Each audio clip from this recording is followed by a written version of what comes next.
live on YouTube yet? No, we're live on YouTube. Okay, just making sure. I started work on the music video for my for Live and Learn, and I got just under halfway there, which is actually a bit more than halfway because I'm gonna be able to reuse certain aspects of the editing in later parts of the video. So I should have it done definitely by the end of the week at the latest. I might have it done tomorrow, depending on if I'm getting any more ideas or not. Barry, thank you so much for the 26 months. Thank you, thank you.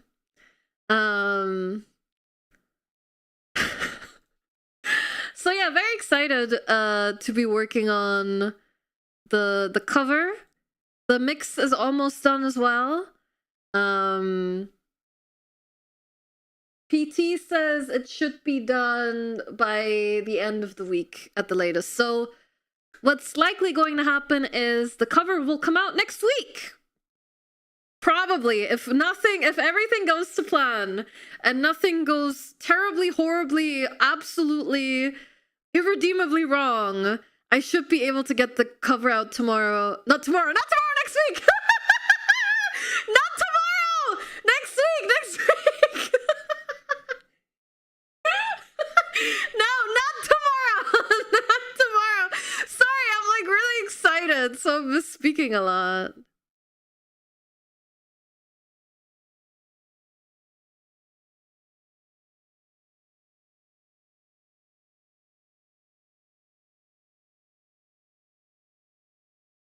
Not tomorrow. No, not tomorrow. Next week. So Shadow Generations early access is on the 22nd. And full release is on the 25th, but we're starting our event on the 25th. Sheesh, thank you. I'll go over that in a second as well. Thank you so much, Mickey. That's so kind of you. Thank you for the gifted packs. Thank you. So I don't want to release the cover on the 25th. So we're likely going to release it somewhere between the 22nd and the 24th. Maybe. I'm kind of leaning towards the 24th, but I'll let you guys know probably on Sunday, like 100% when it's going to be out. Unless I mess up the video somehow and things go irredeemably wrong. But yeah, the video's coming along super well. I'm really happy with what I made for it. It's not as in-depth as Stream and Choo Choo or the SAO cover, but I think it's really cute and I think you guys are gonna like it. And yeah, I'm really happy with how the cover has come along so far. I'm still not the greatest singer, but I think we made something pretty good so far. So I'm very excited to share it with you guys next week, not tomorrow. Next week. I have another very exciting announcement. You might have already seen this on Twitter. I am now officially affiliated with Rift Runners. So let me show you guys this little graphic. You can now use code Kori at checkout to get 10% off Rift Runners purchases and to support me a bit. So check it out. There's a panel below the stream. You can click if you want to buy Rift Runner stuff. Use code Kori. I've always wanted to do this. Code before. This is so exciting. Use code Kori at checkout. Code Kori at riftornistcg.com. I know, right? Shoutouts to Void Wave. Just in time for the rebrand. I'm not gonna stop promoting the Kori stuff just because of the rebrand. Kori code. Yes, finally. Code Kori.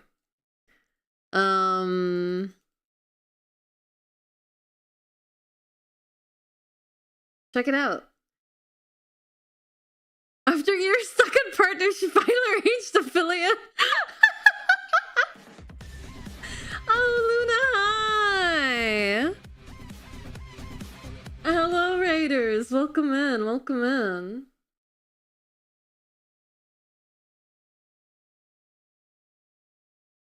How was your stream? How are you enjoying Hollow Knight? Welcome in, everyone. My name is Kori. I'm an undead raccoon. I usually stream whatever I feel like, whatever chat recommends me, or whatever I missed growing up. Today, that's all three. We're continuing our Ace Attorney playthrough. It's been so much fun. I think this has become people's favorite playthrough in recent times. So it's very, very, very fun. So many spikes. Yep. Yep. That's Hollow Knight for you. Yep. I want to say you get used to it, but you don't really. But I made progress. That's good. That's good. I hope you had fun. That's the most important part. The most important part is that you had a good time. Okay. Spider pits are awful though. Yeah. Yeah. Ace Attorney? Yes, Ace Attorney. We're in the Christmas case right now. And I think we're about to interrogate a parrot. Said with no shred of sarcasm whatsoever. I think that is actually going to happen. Also, pop the mask, Gio.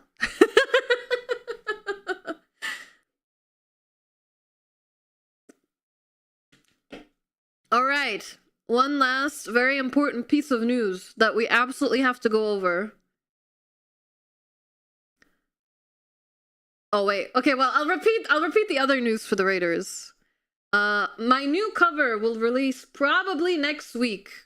I'm working hard on the video right now, and the mix should be done in a few days. So we're aiming for cover release not tomorrow, next week. I'm doing a cover of Live and Learn by Crush40. This was the cover that chat voted on wanting to get. So yes, Live and Learn next week. Very excited. I'm still not the best singer, but I think we made something really, really cool, and I hope you guys will check it out. I should be able to let you know the exact time and date it will be dropping on Sunday. But I think we're aiming for Thursday. So the 24th. And yeah, I'd love it if you could check it out. It'll be over on my YouTube channel. I'll likely not be streaming that day, but we'll do like a little premiere over on YouTube so everyone can watch it together live and chat and stuff. Thank you, Isaac. Yeah, that's the link right there. And maybe while you wait, you can check out my other covers. I've done 2 other covers this year. I've done Dream and Choo Choo by Luca. And the first Sword Art Online opening. There's still time until the 24th for the silhouettes. Oh yeah, don't forget the silhouette contest on YouTube. On Discord is still happening. But I'll get into that in a second as well. Crossing Field, exactly, Crossing Field. Okay, but here's the big announcement. As most of you know, I am currently planning a large-scale rebrand, and I have been working very hard on it this year. What?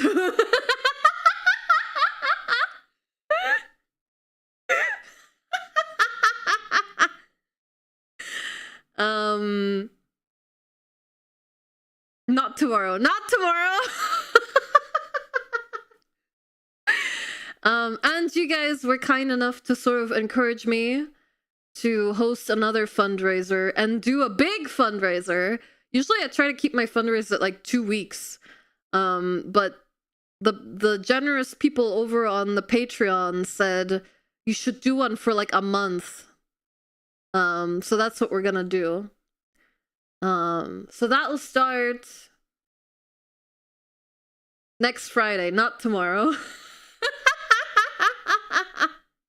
To fund what? To fund the rebrand. Well, it's for It's for the model. It's for a proper full body model for the rebrand. We're looking to raise about $4,000, which is a lot, to be fair.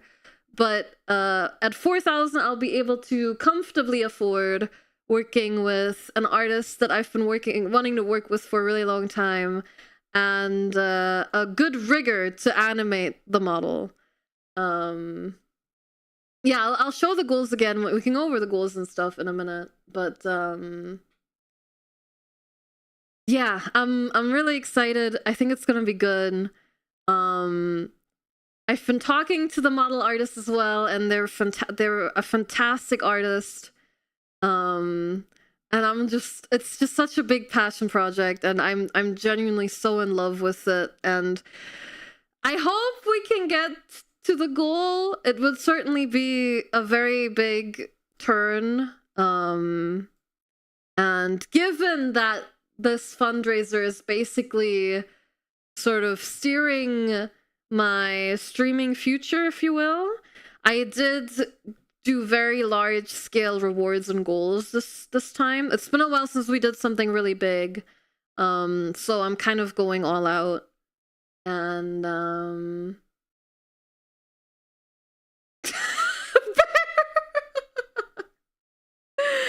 hire the same person who rigged the coin flips. Tails, how do you feel about rigging my rebrand model?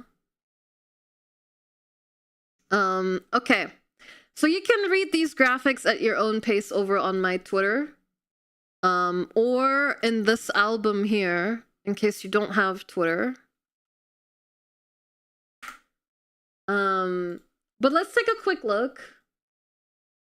I'll go over to the in-game screen for this because we need the real estate.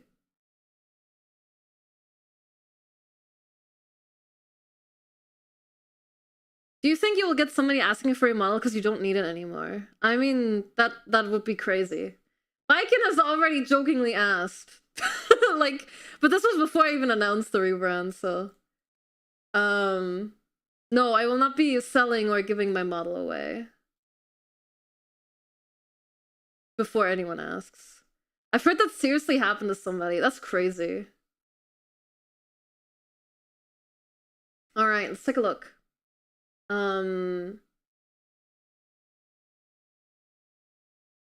Just a stranger being like, can I have it? Holy.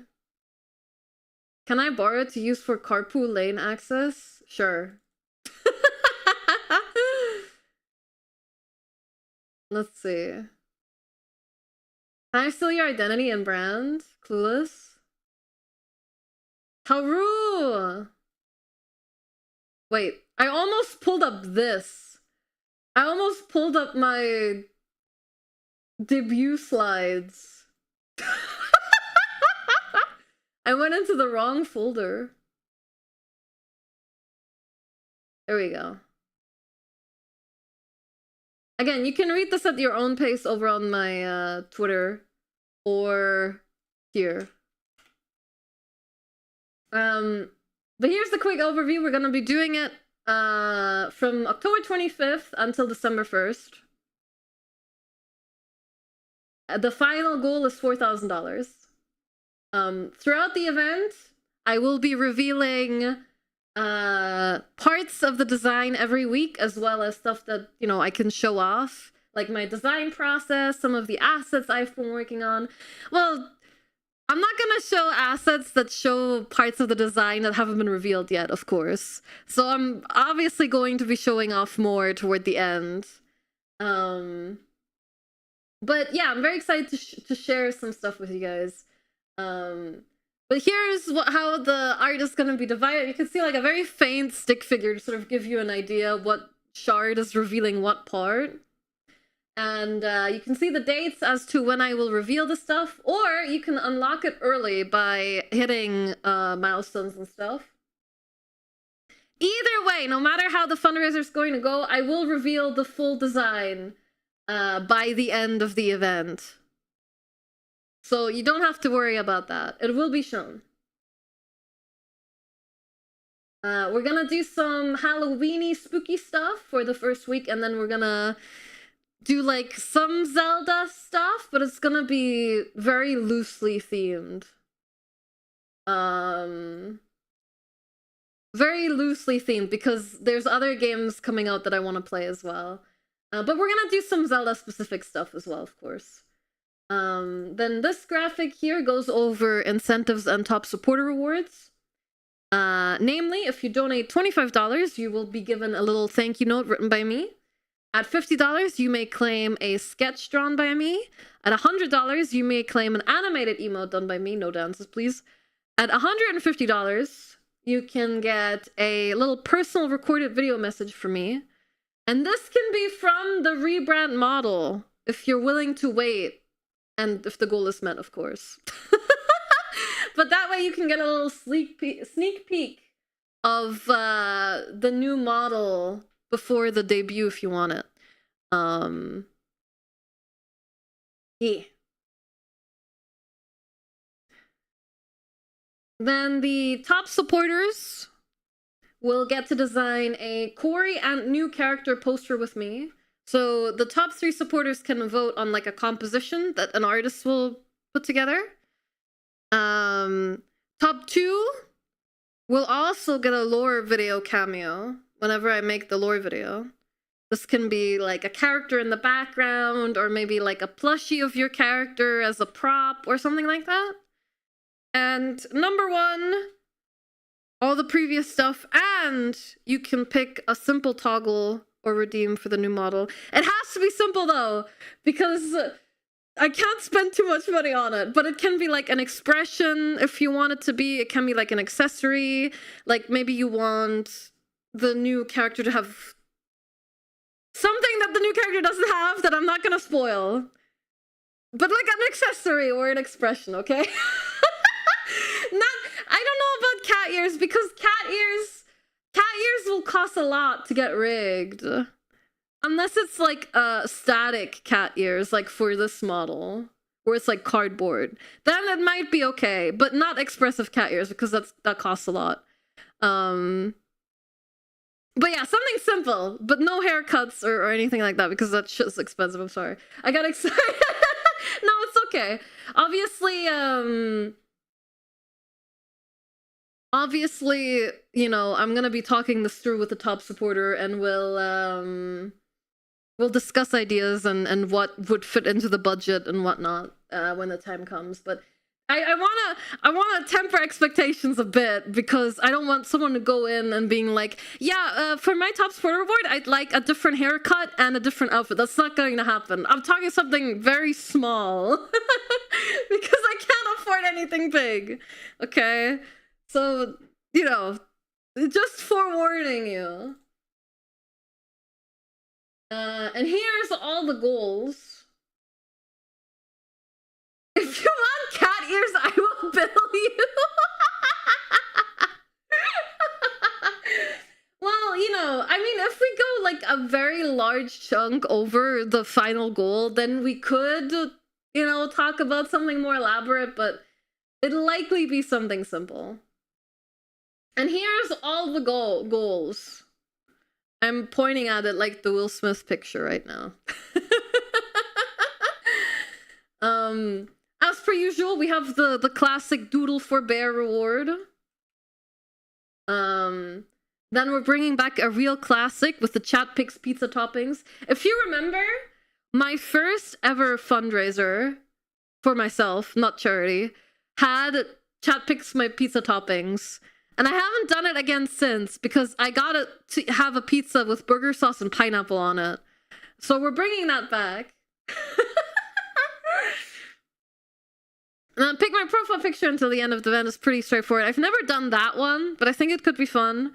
At 200, we're gonna do multiple community shared canvases so people can share some art or draw some memes and stuff. At 300, I will do an updated husbando tier list, because it's also been multiple years since we've done that.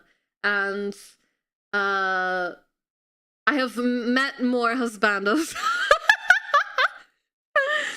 At 400, Biken, I don't know if Biken is still in chat. He was here earlier. Biken will teach me Guilty Gear Strive. We're gonna do a collab stream. He's gonna teach me some Guilty Gear Strive. And we're gonna do some open lobbies against chat, or at least I will. And chat can kick my ass at a fighting game. I'm not very good at fighting games, but maybe Biken can turn me into an instant pro. There was a very specific reason why I picked Guilty Gear Strive, but you guys have to wait for my reasons until the event. I can't say right now. Dude, my model is so laggy. Okay, now it seems we're doing okay. Soy point, oh yeah, that's me on stream. Exactly, yeah. At 500, I'll put together a little voice pack, and I suppose it's something I can prepare in advance. Obviously, the voice pack will be free, and it'll have some reminders, some stream alerts if you want to use those for your stream, and some affirmations, as well as the shard reveal. The shard reveal being, let's refer back to the previous graphic, a part of the design reveal. So I have those added on the goals as well. At 600, we'll do a musical watch party. This can be whatever you want, but maybe it can be Phantom of the Opera. Because it's my favorite. But we'll have a little vote for it, I guess. I love musicals, and it would be fun to share that with you guys. At 700, we're bringing back the Order Chinese food goal. At 800, I will give away a doodle model. If you guys remember the little black mage model I made, I will give away a custom one to a winner. At 900, I'll do whatever your Zelda rando chat wants. We'll probably have like some sort of rule suggestions, but either like a win con or maybe a specific game or whatever. At 1K, Kieran will teach me how to play Dota 2 for a stream, and there'll be another shard reveal. At 1,250, we're gonna have a rematch in 21 games against Coco Pimento. Maybe we'll play chess again.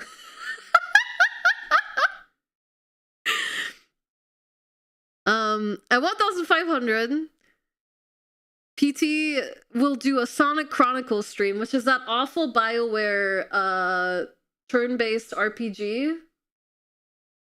Also another shard reveal.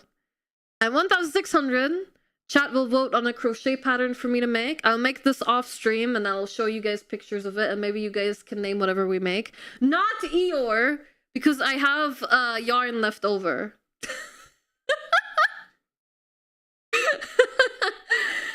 I have some yarn left over, so there's a couple patterns that I'm gonna pick out for you guys to choose from. Not Eeyore. Not the 100-something strands Eeyore. I'm sorry. I don't have the yarn for that. And 1,700 will watch party Parkour Civilization. If you guys want to watch both movies, we can do that.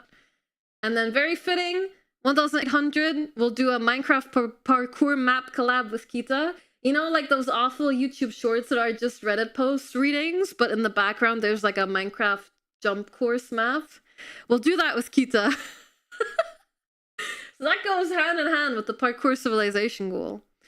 At 1,900, I'll do a drunk karaoke stream of your choice. So we'll have like a few themes up for vote, and you guys can pick whatever.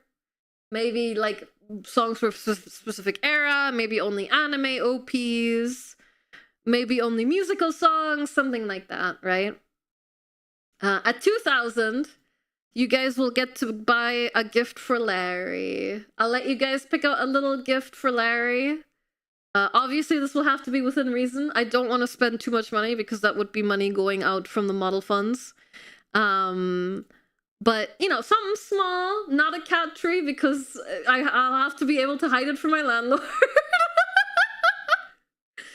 But, you know, a little toy for Larry, or a little gift for Larry.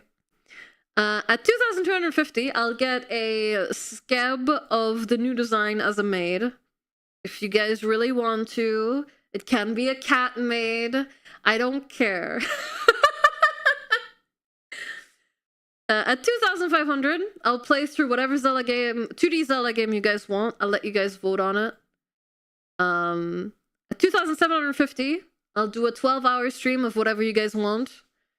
At 3,000, you guys will be able to vote on another cover song, just like Live and Learn.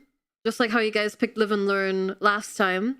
You guys will be able to pick another song for me to cover. And then at 3,500, this is another little throwback for the old heads in chat. I'll play through Dark Souls 1. And then the final quote-unquote goal, 4,000, I'll be able to comfortably afford getting the model and the rig, and yeah. I hope these goals are good.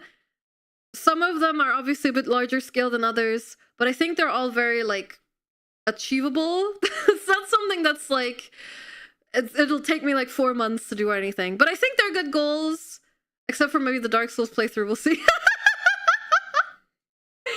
Alright, I'll go over the extra bonus goals, okay? If we reach 5,000 before November 1st somehow, I said I would eat half a bug. And I did say if any fundraiser ever reaches 10,000, I would eat a whole bug. And I guess in PT's chat the other day, I did say I would do a bug eating tier list at 15,000. So there you go. I didn't write down the tier list because I made the graphic before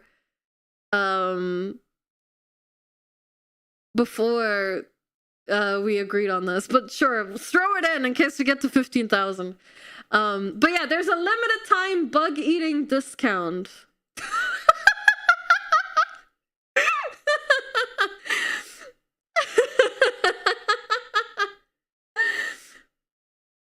Anything at 20k, 25k? No, it's not. We're not even gonna get to 10k, okay? Like, listen, if we somehow get over 4k, we'll come up with extra goals.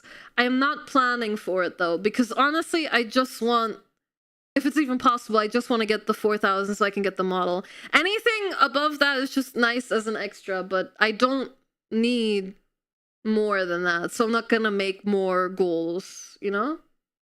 Extra girl fly to Kieran for big hug. Aww. If only that wasn't so expensive. Maybe at 20k? A small bonus of 15k, yeah. So yeah, there you go. There's the goals. Again, you can read them on my Twitter if you came in late or want to reread them at your own pace. There's also an image album of them right here, in case you don't have access to Twitter. You might not need it, but the community needs you to eat bug. Why? Oh yeah. PT, are you here now? Ding dong.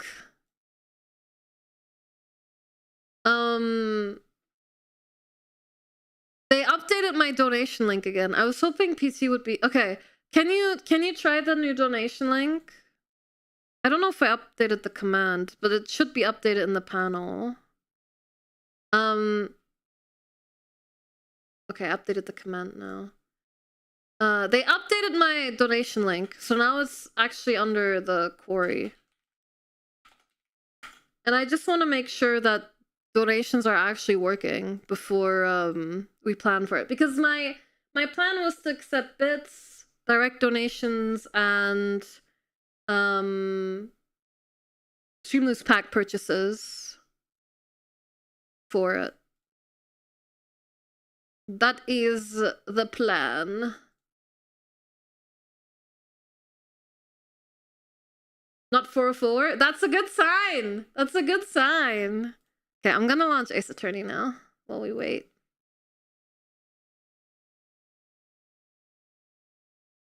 There's still some gifted packs? Ooh! You best grab them. Tub and white screen? No, please. There was a problem processing your payment. You may want to try to contact your provider. Might just be me, though.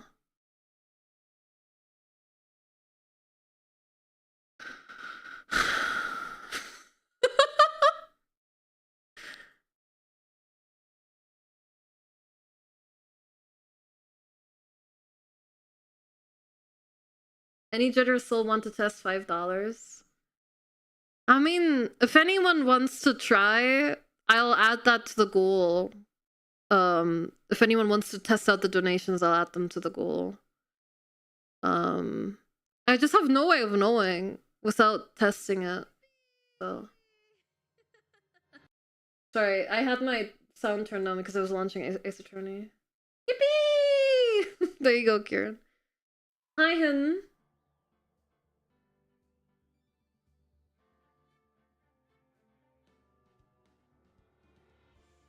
It doesn't support payment methods I use. Okay, no worries. For if you still want to use PayPal, just go through Streamlabs or TwitchBits.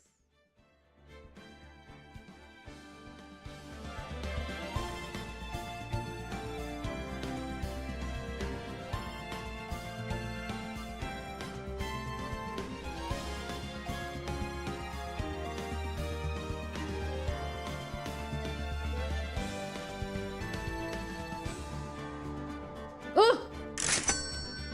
Yeah! Shatton Kobold tipped £4.20. Thank you, Shatton. It works! Yippee! Thank you, Shatton. I'll write myself a note not to forget.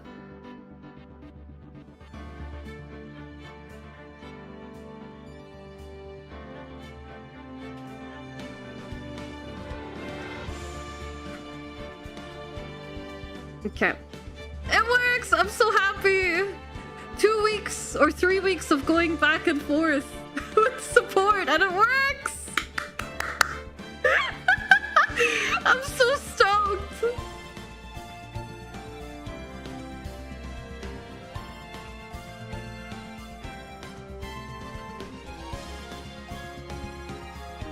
€5.06 for £420. Yeah, that seems about right.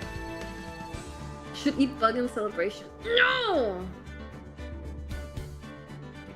It might be a me problem only, but yeah, only widescreen here. Let's hope it doesn't happen to anyone else. Okay.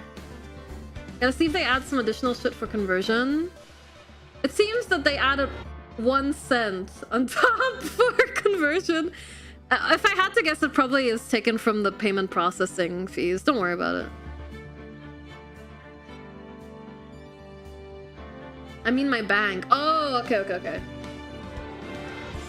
I mean, that could be true.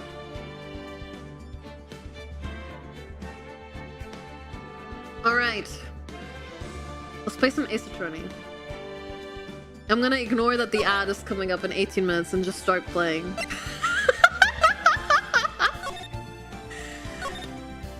Does anyone remember what happened last time? Oh, banger.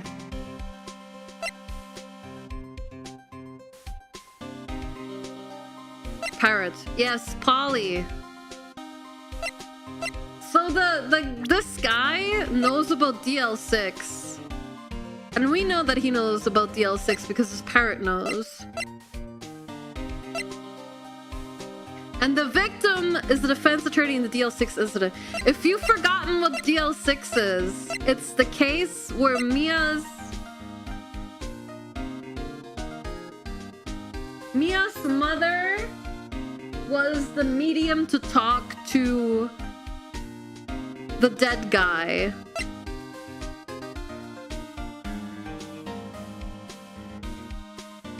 And the victim was Miles's father. This is very convoluted. Okay, Miles's dad died and they couldn't solve the case. So Mia's mom contacted Miles's dad, Edgeworth's dad, and that was the DL6 incident, them trying to figure it out. Anyway, it went terribly wrong. And Maya's mom disappeared after. Hi Festum, what's up? Something Butts, Steel Samurai, Gertie Parrot. Also, the lake monster was Santa all along. True! We can just talk to him to recap, right? Detective Gumshoe, please help us, huh? Need to know about the DL6 incident. That was when Edgeworth's father died. I can't help but think that it has something to do with this current case. To tell the truth, I don't know much about DL6 either. Mr. Edgeworth forbade us from reading the file, so I'm afraid I can't show them to you either, pal. What? However, if you can convince me somehow that the DL6 incident is related to this case, well, I guess I'd consider opening the file up. The parrot! What's that, a parrot? The old man at the boat rental shop's parrot. The parrot knew about the incident. That incident? DL6. What?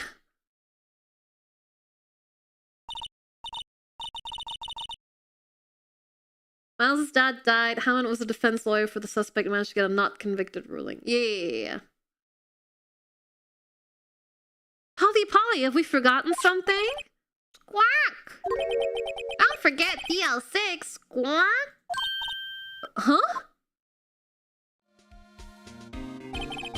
I'm pretty sure that old man must have taught her that word. Yeah, but how would that old man know about the DL6 incident? Wait, what if that old man was connected to DL6?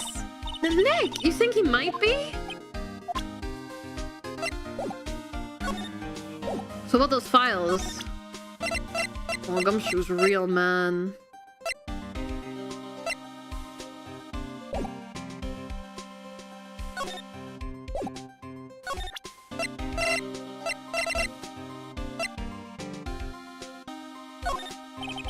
First point, pal. I'm drawing a blank. Okay. Is there anywhere we can go? Records room. Ah, yeah. Okay, there we go. December 26th. The 6 in DL6 stands for 600, which is how old that guy is. Police department records room. Wow! It's amazingly dusty. 10 years of files and 10 years of dust, I guess. Let's find that DL6 stuff, quick! 15 years ago, both me and Edgeworth were 9 years old. We were almost through with 4th grade when he suddenly transferred. Because of DL6? Nick, I found out where the file is! Oh, thanks. Just let me know what you want to know about the DL6 incident. I'll go get the right file. Well, first I have to get a handle on the main facts, like a summary. Right. Summary. Found it!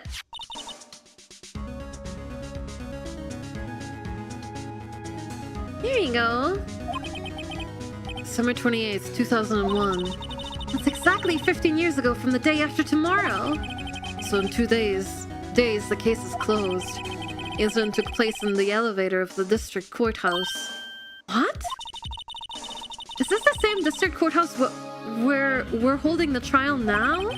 Looks like it. There was a large earthquake at 2 p.m. on that day. Part of the court building collapsed and all the lights went out. Oh, that's why Edgeworth is so sensitive to earthquakes. Wow, that was some earthquake.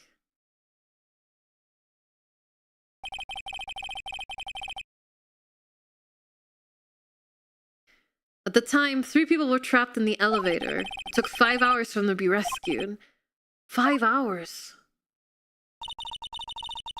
It would be scary like that in the dark. There was a lack of oxygen in the elevator and the survivors were unconscious. The survivors? One of the 3 in the elevator had been shot in the heart. It was Mr. Edgeworth's father, wasn't it? He said that his father was shot before his very eyes. Miles Edgeworth was one of the other passengers in that elevator. Do you have data on the victim? Edgeworth's father? Yeah, hold on. Victim. Here, found it! Gregory Edgeworth, 35, defense attorney. If he were still alive, he'd be 50. He had lost that day's case in court and got in the elevator with his son Miles. Miles! Miles Edgeworth, of course. So he was in the elevator with his father. Well, yeah. I disabled all my protection extensions just for the stream elements side, ad blockers and stuff, and also cleared the cookies. The side loads now. Nice! Okay, thank you. That's good to know. Thank you, Tails. I'm glad. I'm so glad it works. I was so worried about it, but I'm happy to offer direct donations through it now. From the angle of the bullet and the other evidence, it could not have been a suicide. The murder weapon, a pistol, was found in the elevator. The pistol had been fired 2 times. Where have I heard that before? There were 2 shots at the lake? Huh. It sounds just like this current case. What's going on here? Got any data on the suspect in there? That would be the guy that my mom got arrested. Hold on, this is it. The man arrested as a suspect in DL6 was Yanni Yogi. He was a clerk in the court, apparently. He must have been the 3rd person in the elevator. Well, then he had to have done it. But he was found innocent, thanks to his defense lawyer, Robert Hammond. Hammond, the victim in our case. Right. The suspect, Mr. Yogi, was oxygen deprived, so much so he had brain damage. He lost all memory of being in the elevator. After he was declared innocent, he disappeared. Where could Yogi have gone to, I wonder? It's the old man in the rental shop. Remember? The old guy that doesn't have a good memory? No? Maybe closer than we think. I guess I know generally what happened in DL6 now. Still don't know what sort of impact the whole thing had on Edgeworth. Nick, are we going to take the whole file? There's too much. We'll never get it out. You're right. How about we just take what we think we'll need? DL6 case file added to the court record. It's the judge! Right. That's probably all we'll be able to find here. Now all that's left is the trial tomorrow. I wonder how Dad will do testifying in court. Perfect time to run the ad break. Don't you guys think? We got our little recap in. Now we can do the ad break. Words on stream. Alright. We run scheduled ads so no one misses anything. While the ads are running, we generally speaking take a break from the game. This will give you some time to stretch, refill your drink, and we'll be back in about 3 minutes. And you won't have missed out on anything. Alright. I'll be right back.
Thank you all for waiting. We are back. Welcome back. Thank you. Alright, we saved? Yes, we have saved. We are so back. Also just got home from traveling. Hi, Scada. Thank you for the streak. I hope you had I hope your travels were good. Not too stressful. Welcome back. Thank you, everyone. Thank you. Okay.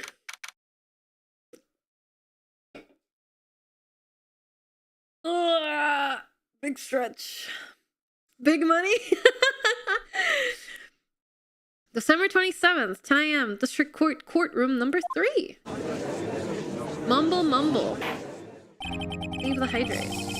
The court is now in session for the trial of Mr. Miles Edgeworth. The defense is ready, Your Honor.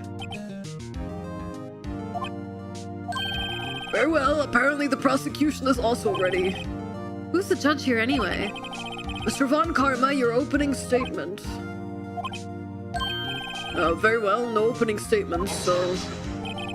Not so fast, Judge. I was taking a meaningful pause before speaking. Right, of course. A prediction. Today's trial will end 3 minutes from now. What's this guy's problem? Someone put on a stopwatch. I will simply not advance the text box. How about that?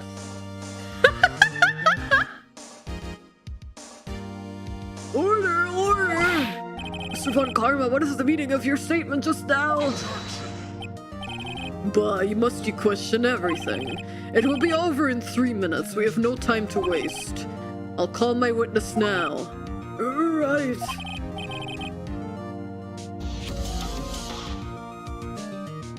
I have never set a pasta timer. I stand next to a pot and continuously eat pasta from the water, starting almost immediately until it tastes. Thank you so much for the 7 months. I'm also a pasta gremlin. I call my witness, my decisive witness to the stand. It's that mysterious boat shop owner. No, it's the parrot.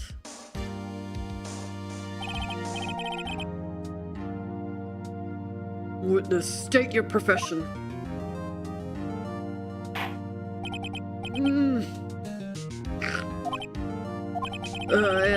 I'm the proprietor of the restaurant, the Wet Noodle at Gourd Lake. And I also rent boats. The night of the incident, you were in the boat rental shop, correct? Yep, I was. Please testify. Wait a second. I still haven't heard who this old guy is.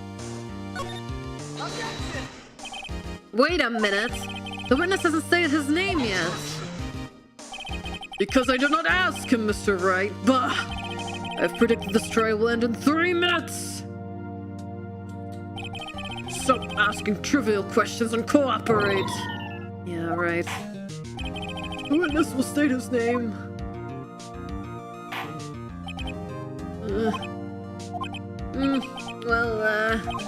I'm not really sure. Yep. What do you mean? My, memory. Your Honor, the witness does not remember anything beyond the last several years. Ergo, he cannot recall his own name. He can't recall, you say? Yes, but the incident in question took place 3 days ago. He can testify. Very well. Let's hear his testimony then, shall we, witness? Oh, convenient. I know, right? Thank you for this 3 stream streak hidden. Thank you. Wow, that's hard to say. The night of the murder, he forgore. It was the night of the 24th, just after midnight, yep. I was in the restaurant where I rent boats as usual. Then I heard a bang! Yep. When I looked out the window, I saw a boat just a-floating on the lake. Then I heard another bang! Just about then, the boat comes back to shore and a man walks by my window. Very well. I'd like to begin the cross-examination. There's nothing to question my witness's testimony. Ergo, no need for cross-examination. Besides, there are only 10 seconds left before our 3 minutes are up. Judge, your verdict now. What do you mean, yes? No. Mr. Wright? Of course I'll cross-examine. What are you saying? Of course I'll cross-examine the witness. Very well, you may begin. Ah! What is this guy's problem? Excuse me, Mr. Von Karma? 3 minutes just passed. I see. Well then, let's just take our time. You may cross-examine the witness.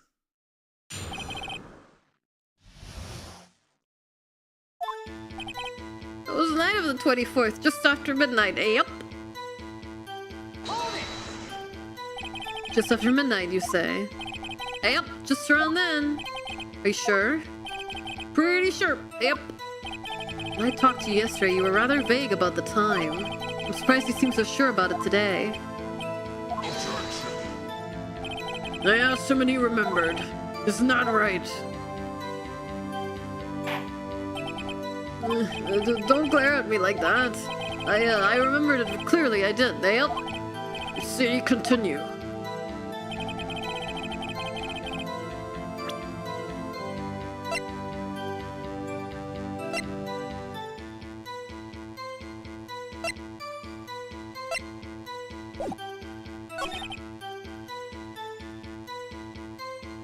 Well, night of the 24th. After midnight is still fine. I was in the restaurant where I rent boats as usual. Is there anybody who can verify that? Well, I guess Polly could. That's not good enough for a court of law. Mr. Wright, exactly what is not good enough? Your Honor, this Polly is a parrot. A parrot? Don't be so hard on the girl, Keithy boy. Keith? The prosecution concedes that we cannot prove the witness was in the shop. Witness, please continue. Then I heard a bang. Yep. Where did the bang seem to come from? From the lake, I figure. Are you certain? Yep. Good. Continue. I looked out the window. I saw a boat just floating on the lake. Was there someone in the boat? I was pretty far out there. I couldn't see clearly. But I figured there was 2 men out there. Yep. But you couldn't see them clearly. Yep. At the time, that is. At the time. Then I heard another bang. So you're 2 gunshots total? Yep. That's what Lotta said in her testimony yesterday. Just about then, the boat comes back to shore and a man walks by my window. By your window? Yep. By my window, right outside the window of my little shack. And could you see the man's face? Well, the fog was pretty darn thick, but he was right there in front of me. I saw him. Corvus, thank you so much for the 27. Thank you. This is a rather important detail. Please add it to your testimony. I have a bad feeling about this. That man was the defendant. He was saying, I can't believe he's dead. Are you sure? Uh-oh. Dad! That's certain, Keith. He said, I can't believe he's dead as he was walking by, too.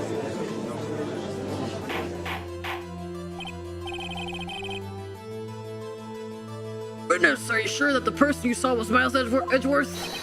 It was him, that Edgeworth boy!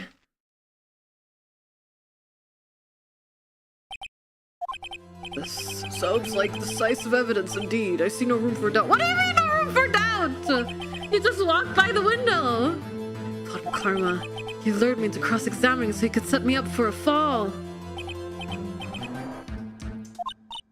Nick, I don't like the way things are going here.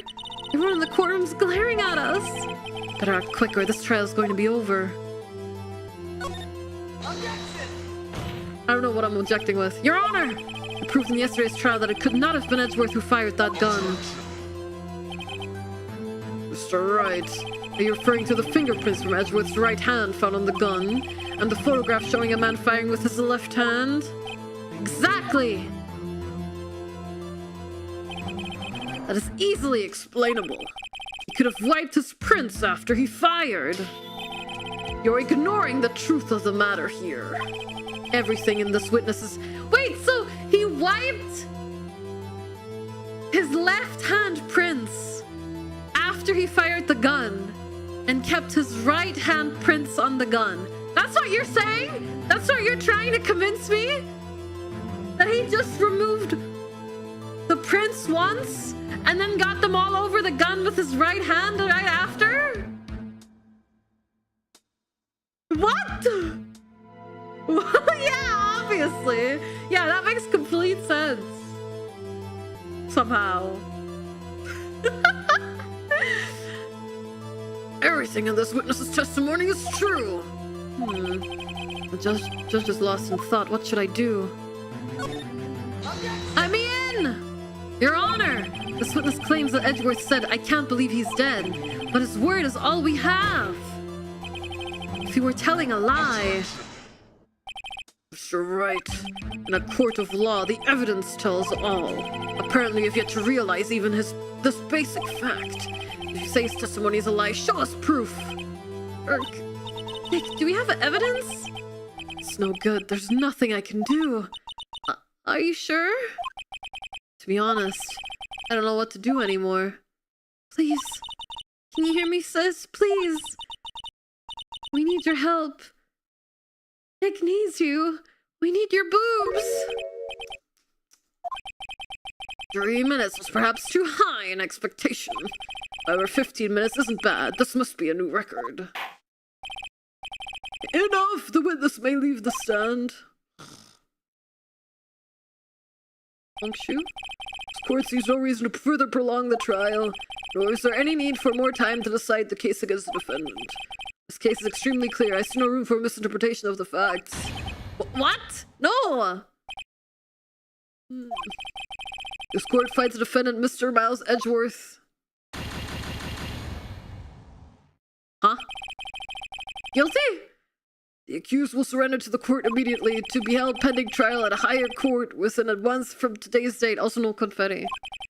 That is all. This court is adjourned. Wait! Who was that just now? Me! Huh? Ah! Larry! You want confetti when your client is guilty? Yeah, I just want confetti in general. What are you doing here? Listen, you gotta listen to me. I was there in the park the night of the murder. I wasn't sure about it until just yesterday, but today I remembered it. Remembered what? The gunshot. I heard it too. Order! What is the meaning of this? The verdict has been decided. I call for adjournment. One moment, Mr. Von Karma. So you say you heard a gunshot? Yeah, I did. A gunshot that night. I was sitting here in the audience listening to the testimony. Then I realized something he said was different from what I remember. Anyhow, I can't just sit here and let you call Edgy a murderer. It's just not right. I'll testify. Let me testify. Is it about to ruin everything? He can't ruin it more. Order, order. Well, this is the first time something has happened like this in my court. I'm not quite sure how to proceed. Judge, you've already given your decision. The trial is over. Shut the hell up. Nick, this is it. Larry's given us one final chance at this. She's right. If only it wasn't Larry. He could make things even worse. I don't see how he could make it worse. Mr. Edgeworth was just declared guilty, Nick. It doesn't get any worse. You're right. Okay. Your Honor, if there's another witness, it is our duty to hear him speak. Right here, right now. A waste of time. The verdict cannot be overturned. Allow me to speak my opinion. In all court proceedings, it is our duty to prevent an inaccurate verdict. In order to make sure no mistake has been made, every witness should be heard. What is this? Nani? I withdraw my previous verdict of guilty. Mr. Von Karma, I order you to call this new witness to testify. Now! Order him to testify now! What? Court will adjourn for a 5-minute recess. After that, we will hear this new witness. Court is adjourned. Recess. Yippee! Phew.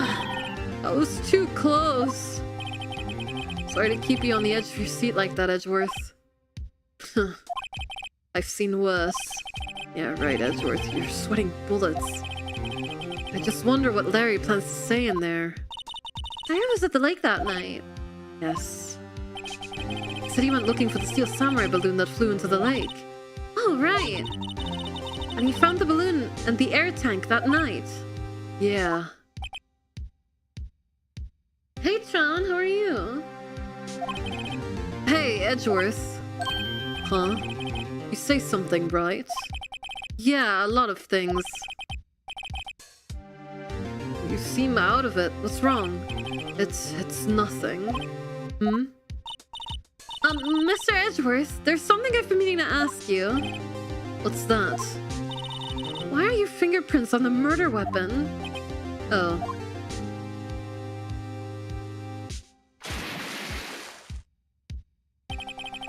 When he fell into the lake, I went into a daze. I couldn't understand what had happened. I couldn't think straight. Then I saw the pistol lying on the floor of the boat in front of me. I picked it up without thinking. I didn't have a reason, really. I see. Right. Yeah? This might be our chance. Our chance? Von Kamm has only ever run perfect trials. Perfect trials? Perfectly prepared witnesses, perfectly complete evidence. That's the secret to his success. This is the first time he's ever had to deal with something unexpected. He has to let someone he hasn't even talked to testify before the court. And that someone is Larry. What are you getting at? It's likely his testimony will be full of holes, right? That's right, Nick! No 10-minute trial this time. We'll milk this one for all it's worth. Hey, it was 15 minutes. 15! Everything's on Larry now. I'm lost in your eyes, right? Our chance to run away together. Can you link me that fanfiction that you're quoting? I mean, you know, for research. 10:35 a.m. Where is back in session? Witness, he testifies to the court about everything that you saw. The night of December 24th. Right, leave it to me. Please, Larry, don't mess this one up. Alright, time to save my game. Yippee!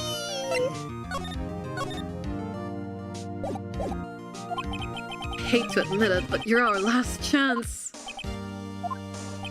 Von Karma didn't even have time to prep his witness. I just hope Edgeworth is right about this being our big break.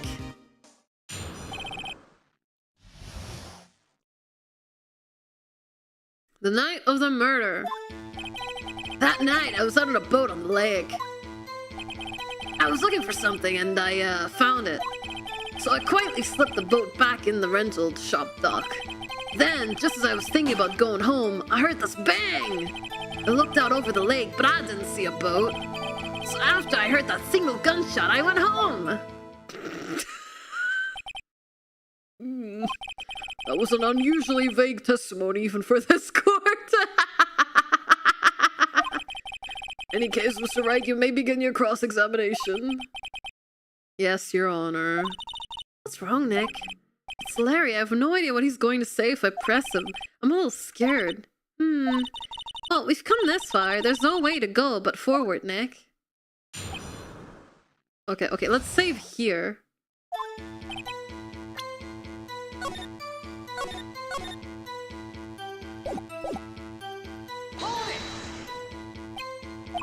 Something wrong, Mr. Wright. There were so many things wrong, I didn't know where to begin.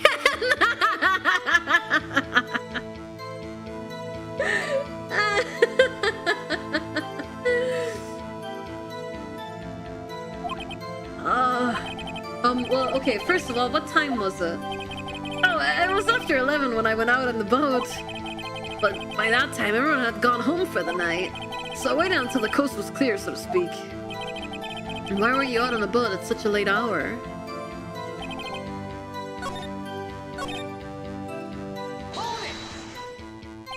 Looking for something? Yeah. Mr. Buds, what was it you were looking for? What the witness was searching for is irrelevant. Most likely he was hunting for this Gordy. That's surprisingly close to the truth in a sense. This is all irrelevant. Let's get it over with. So I quietly slipped the boat back in at the rental shop dock. Around what time was that? Well, let's see. I figure I was out searching for about an hour. I guess it was around 12, yeah. You're not sure? Hey, don't give me that face! I'm not some sort of human sundial, okay? Please watch us these days, Larry. Then, just as I was thinking about going home, I heard this bang! Where'd the sound come from? He didn't have a thinker with him! True! Yeah, well, I wasn't too sure about that. I looked around, you know? Did you look at the lake? Yeah, I looked. I looked out over the lake, but I didn't see a boat. Wasn't there a boat on the lake? Order, order! Well, Mr. Butts? Whoa! Everybody just calm down, okay? I mean, it was real foggy that night. I'm not sure whether there was a boat out there or not. Oh, okay, no problem. That's just the most important part of this case!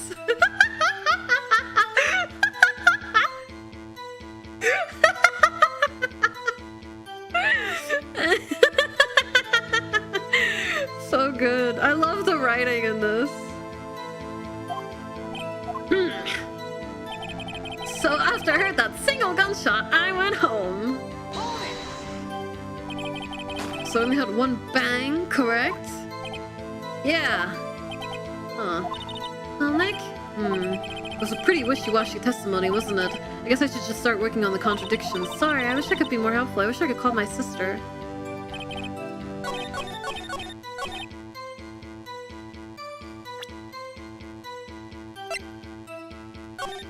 Oh, nope.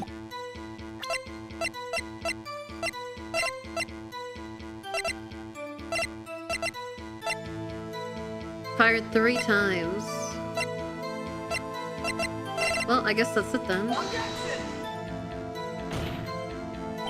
Your Honor, the statement contradicts this evidence. It does? I don't see anything contradictory. Huh? Really? Objection overruled. Traffic. Oh, come on! What do you mean?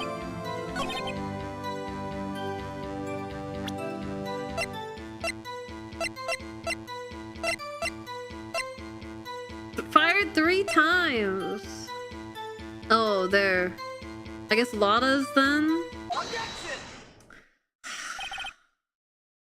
Surely both of these should have counted. But I guess... Oh, yeah, now that we think about it, Lotta only heard 2 gunshots. But the gun was fired 3 times. Interesting. Oh, well. We got it, and that's all that matters. Wait a sec, Larry. What? You only had 1 bang? You sure? That's what I said. But Miss Lotta Hart testified yesterday that she had 2 bangs. And the old man just now said the same thing. They both heard 2 gunshots that night. Huh? Were you even listening? Were you paying attention at all to what they said? Yo, Nick, please! Huh? You know, something's been bothering me. I'm a witness, see? I'm like a customer here. So you gotta treat me nice and stuff, okay? Mr. Butts? What? You only heard 1 gunshot, are you sure? Well, to tell you the truth, I'm not sure. Eh? Not sure? How could you not be sure? Yeah, well, I might have missed the other gunshot. I was listening to something else. Something else. My radio, dude, with my headphones. What? Order, and stop that booing. Mr. Butts, you were listening to the radio with your headphones? Yeah, so what? That a crime? I listen to my radio. Everybody listens to the radio. What's the big deal? Mr. Von Karma, your opinion? Waste of time. I do not accept this witness, nor his shoddy testimony. Well, Mr. Wright, should he continue the testimony?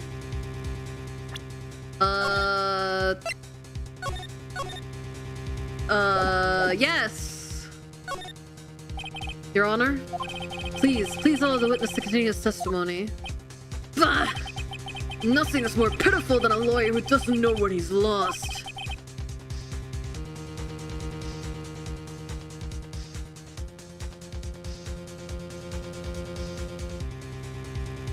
Very well, Mr. Butts. Please give your testimony. Be sure to include details like your radio. Hi, Neil.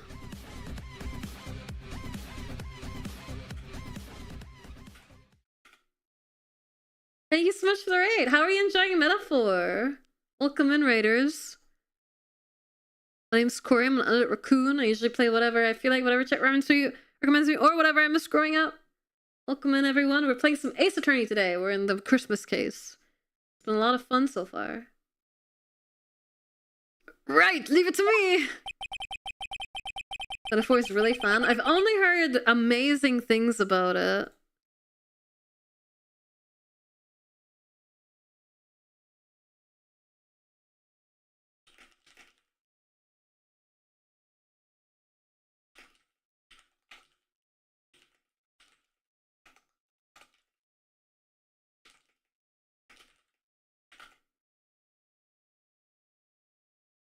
Wouldn't if there was any other way out of this, believe me. Sorry, I got a little distracted. Yeah, I'm glad you had a good time. I've only heard really, really good things about Metaphor. I haven't checked it out myself yet because I don't really have a whole lot of time for super, super long games. But, yeah. I'm playing on hard mode. It actually is kicking my butt. Oh, okay. Well, I'm definitely interested. If I ever give it a try, I'll let you guys know what I think. I still haven't finished Persona 3 Royale. Persona 3 Royale? Persona 3 Reload.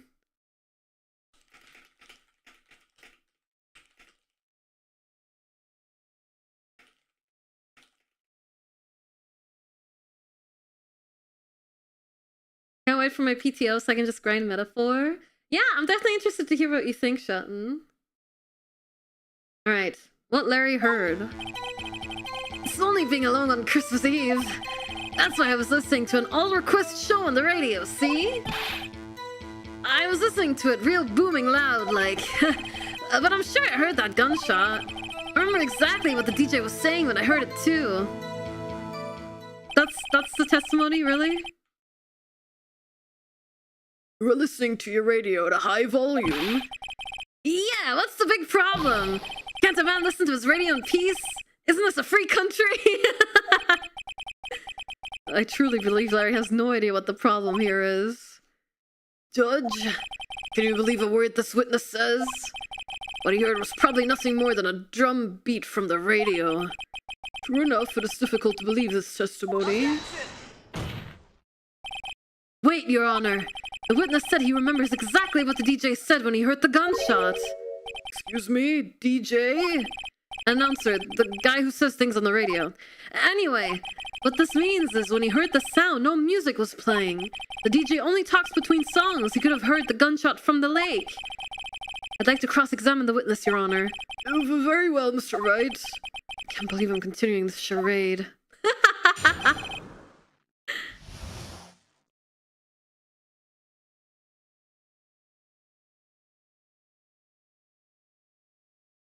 What Larry heard. It's only being alone on Christmas Eve.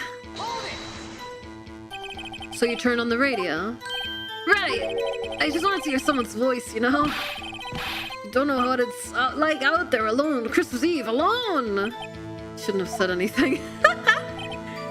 That's why I was listening to an all-request show on the radio, see? Do you by any chance remember the name of the program you were listening to? This has nothing to do with the case, Your Honor. Objection sustained. The witness was listening to the radio. That is all we need to know. Tell us, Mr. Butts, how loud was your radio set to that night? I was listening to it real booming loud, like... Real booming loud? Yeah, you know? And you had headphones on? Yep. I wouldn't think you could hear anything going on outside at all. But I'm sure I heard that gunshot. Can you prove that? No, of course you can't. Nah, I can't prove it. But I remember that moment real clear. I mean, while I was talking about it, it came back real clear to me, you know? I remember exactly what the DJ was saying when I heard it, too. What did she say? Mr. Wright, please cease these pointless questions. What possible good could knowing what a radio DJ said do to us? Indeed, Mr. Von Karma has a point. I'll allow the question only if you see some reason why we should care. We should care? I don't know why we should care, but we should care. We should care, Your Honor. Of course we should. Why? Well, how do you know if we don't ask? Fine, very well. Mr. Butts, please testify to the court. What was the radio announcer saying when you heard the gunshot? The radio announcer was saying, don't forget DL6, and then the gunshot went off. That's what they were saying. Just when she said, hey, it's almost Christmas, I heard the gunshot. Oh, so that was before midnight. It's the most ludicrous testimony I've ever heard. There's one gleaming ray of hope in there. I've got to press it until we get to the bottom of what happened.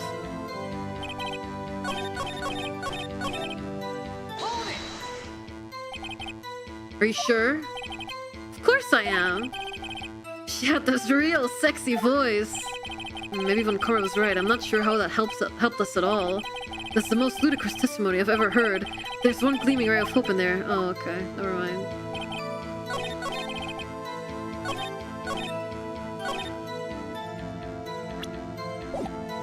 Hey, it's almost Christmas.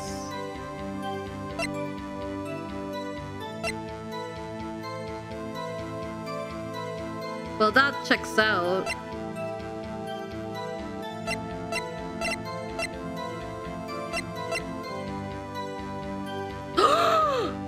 Oh, just two sounds like gunshots just after midnight. But that doesn't add up with the rest. Hold.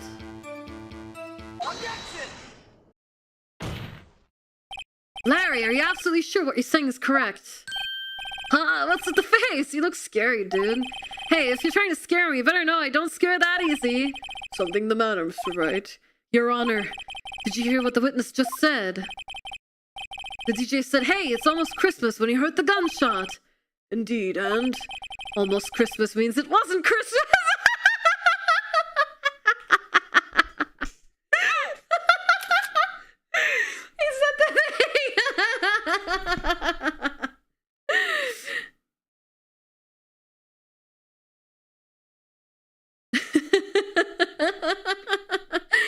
The quote of all time.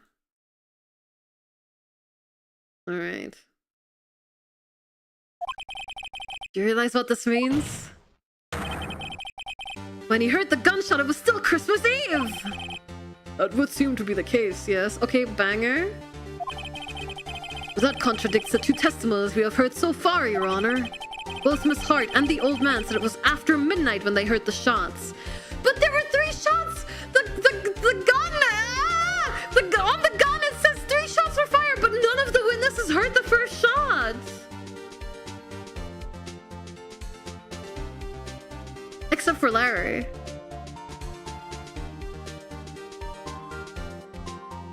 Kori let the man speak. No! Both Miss Hart and the old man said it was after midnight when they heard the shots. In other words, when they heard the gunshots, it was already Christmas! That's a clear contradiction, Your Honor! Order! Order! What does this mean? The 2 prior witnesses heard gunshots after midnight. However, this witness says he heard a gunshot before midnight. Judge, the answer is simple. The current witness is plainly mistaken. Oh, shut the fuck up! You're so annoying! Just look at him, suspicious. What? Well, Mr. Wright, what do you think about Mr. Butts' claim he heard the gunshot before midnight? He's right! He's right! He's right! We know he's right! Larry's not mistaken, Your Honor. He heard that gunshot before midnight. Intriguing. I'm assuming you have evidence for this wild claim. Show me evidence there was a gunshot before midnight.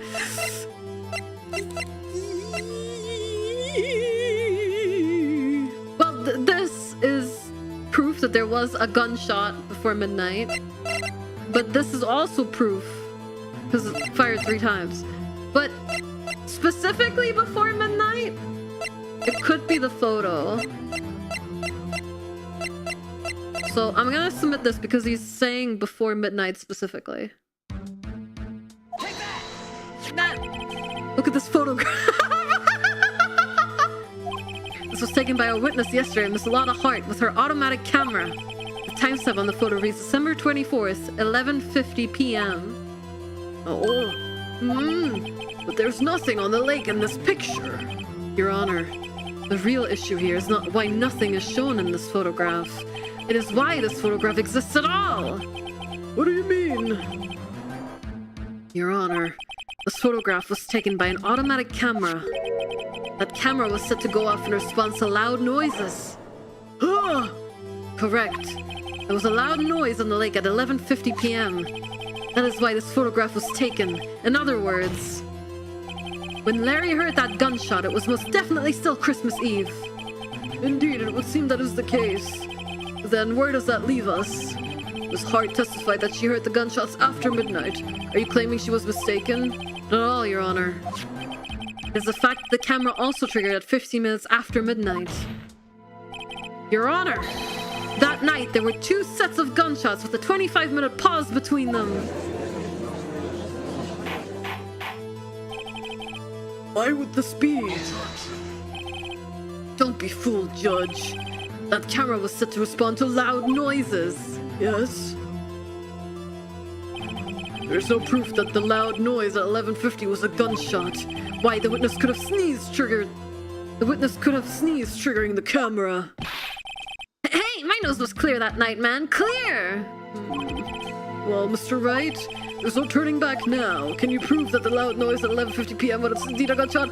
Yes! Yes, yes, yes, yes, yes, yes, yes, yes, yes, I can! Yes, I can! Yes, I can! Fired 3 times! This is my evidence. A murder weapon? Something about this pistol was bothering me, Your Honor. Both of the witnesses who testified yesterday heard 2 gunshots. However, the murder weapon was fired 3 times. When, then, was the last shot fired? Only now have I realized the truth. That 3rd shot was the shot Larry heard just before midnight. Order! Order! That would make sense of the evidence we've seen so far. However, this leaves me wondering exactly what did happen that night on the lake. Exactly. If this is true, there were 2 sets of gunshots separated by 25 minutes. One at 11:50, another at 15 minutes after midnight. Why, I ask you, why? Uh-oh, I'd better think of something quick. Wait a second. Gunshots separated by 25 minutes? Ah! What's wrong, Nick? I have it! I have it! Huh? Remember the case with the Seal Samurai? Huh? Yeah, of course I remember. The murderer in this case had the same idea as the murderer in that case. What do you mean? Maya! Yes? If we don't figure this out now, we'll never overturn Edgeworth's guilty verdict. I've got a hunch and I'm going to run with it. Right, I mean, is this safe? Safe? We've already gotten a guilty verdict. We have nothing to lose. Just watch, let me know if I say anything that sounds fishy, okay? Right, Nick? Your Honor. Yes, Mr. Wright? Testimony just now has cleared up this entire case. What do you mean, Mr. Wright? So, you finally realized the truth? There can be no other murderer here than Miles Edgeworth himself. Wrong, Von Karma. A man was shot that night, but it wasn't Edgeworth who did the shooting. Listen, Rookie. Take a deep breath and consider the facts. At the time of the murder, one boat was on that lake. This was shown by the witness's photograph. The defendant Edgeworth and the victim Robert Hammond were on that boat.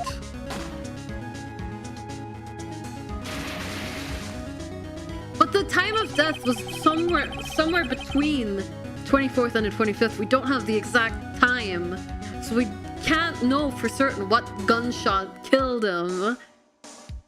There was a gunshot fired in that boat, and Robert Hammond fell into the lake. The distance of the shooting was 1 meter. It couldn't have been suicide. Well, the guilty party has to be the other man on that boat. I admit it is hard to imagine any other possibility. Yes, but this assumes that the victim was shot at 15 minutes after midnight. What do you mean by that, Mr. Wright? We have photographic evidence of the time of the shooting. Timestamp on the photo says 0:15. But Larry heard a gunshot 25 minutes before that. Robert Hammond was killed then, 25 minutes before the shot on the lake. It's the only way that Edgeworth could be innocent. Mr. Wright, are you quite mad? Explain who the two men on the boat are. Dude, I don't fucking know, okay? I mean, they've gotta be Edgeworth and Hammond. But maybe Hammond was already dead? I'm safe scumming. It could have been Edgeworth and the murderer. But...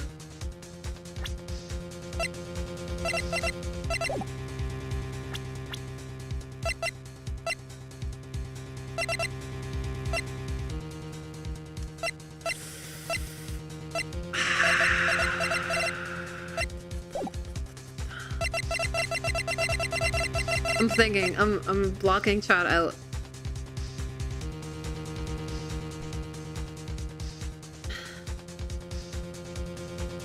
So here's what I'm thinking. If we know for certain Hammond was dumped into the lake, let's say via autopsy report, then we can safely assume Hammond was on that boat, right?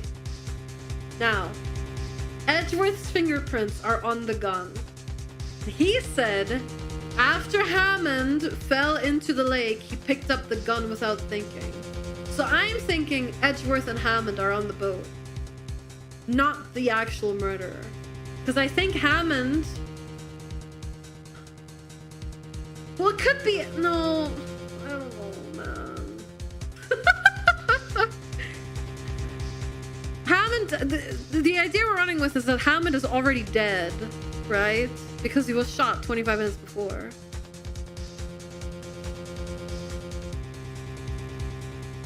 Edgeworth is definitely on the boat. 100%. Now the question is this Edgeworth and Hammond or Edgeworth and the murderer? I'm gonna say it's Edgeworth and Hammond because Hammond's body was dumped into the lake. That's the only thing that makes sense to me. I'm gonna save scum again just to be safe. Miles Edgeworth and Robert Hammond. Yes, I believe you are mad. That's exactly what I've been telling the court this whole time. You're agreeing with me, and yet what did you just say? That Robert Hammond had been killed 25 minutes before the shot on that boat? Yes, that's what I said. I was just testing you, Von Karma. What? Mr. Wright! The client has already been declared guilty once. I'm going to have to penalize you for this foolishness. No! Bah, I'll ask you again. Alright, that is Edgeworth and the murderer! Of course it was Edgeworth and the murderer! Ah, the music changed! So I must have been right. After the murderer killed Robert Hammond at 11:50, he assumed the guise of Mr. Hammond and met Edgeworth. Oh yeah, okay. Well, that's what he meant with the Steel Samurai case.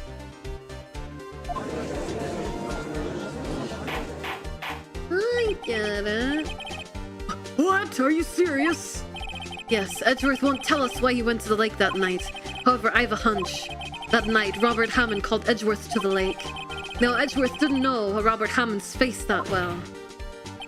That's why he didn't suspect anything when the murderer took Robert Hammond's place. I'm not sure what to make of all this. Ludicrous! Mr. Wright, tell us the name of the murderer then. The murderer's name. Right, it's... I don't know. It's probably not Lotta Hart.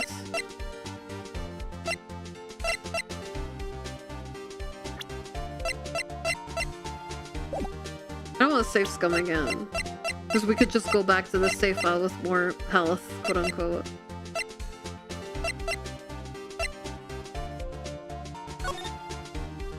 Dude, there's so much evidence we haven't used yet. I don't think it was Lotta.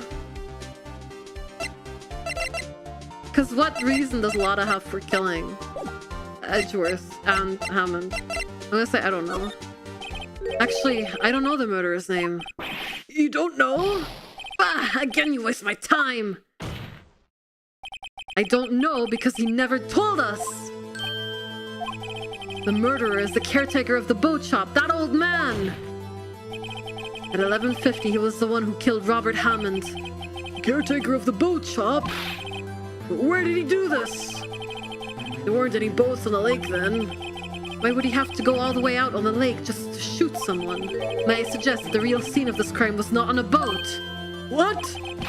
Well then, where did the murder take place? Looking. Show the judge where the murder really took place. I don't fucking know!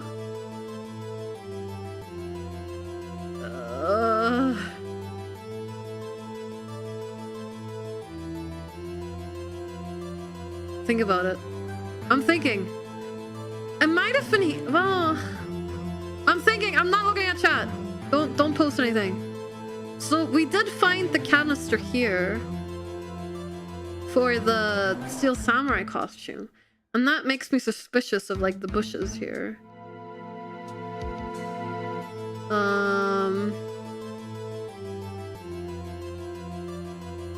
I don't think it was in front of the hot dog stand. Could have been in the woods. Could have also just been in a boat. I don't think it was inside the shop, was it? I don't remember seeing anything inside the shop. Wait, no! Around here, maybe? No, I didn't mean to do that! Maybe Mr. Wright. And does this maybe include the reason why the killer would choose that spot? Yes, well, maybe because there is no good reason the murderer... No! No! We should try again. Okay. Okay, sorry, I didn't mean to.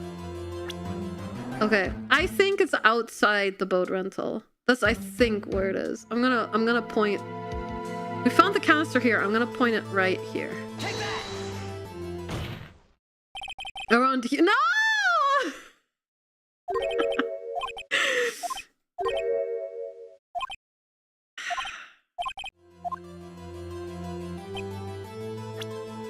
Okay, it was in the boats.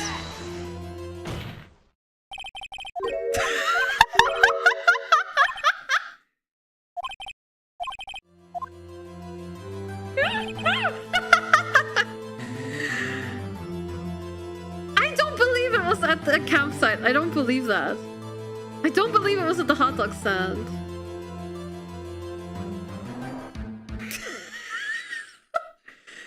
It could have been in the soup. In the noodle place. Here, of course. Okay. We got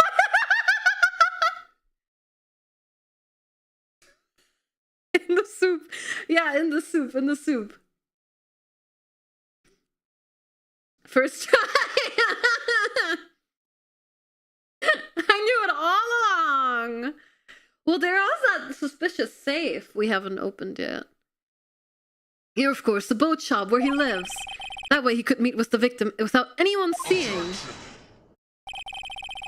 You have proof that the boat shop was the scene of the crime? Recall Larry's testimony, if you will.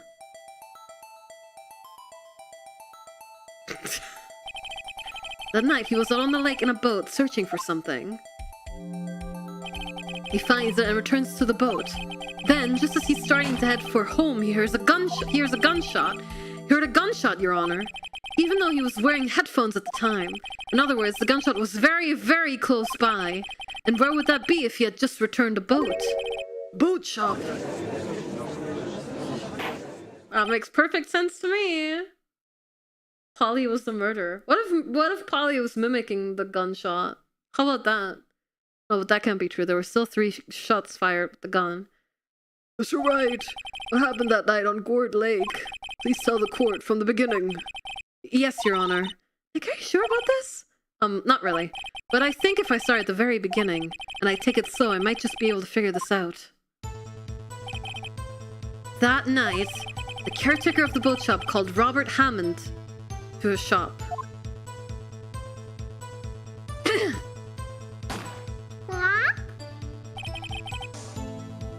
And the safe is a special gun to be operated by a parrot. Yes.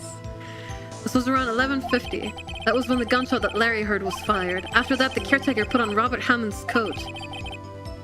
He became Robert Hammond. Then he got in the boat with Edgeworth and went out in the middle of the lake. And who fired the pistol on the boat, Mr. Wright?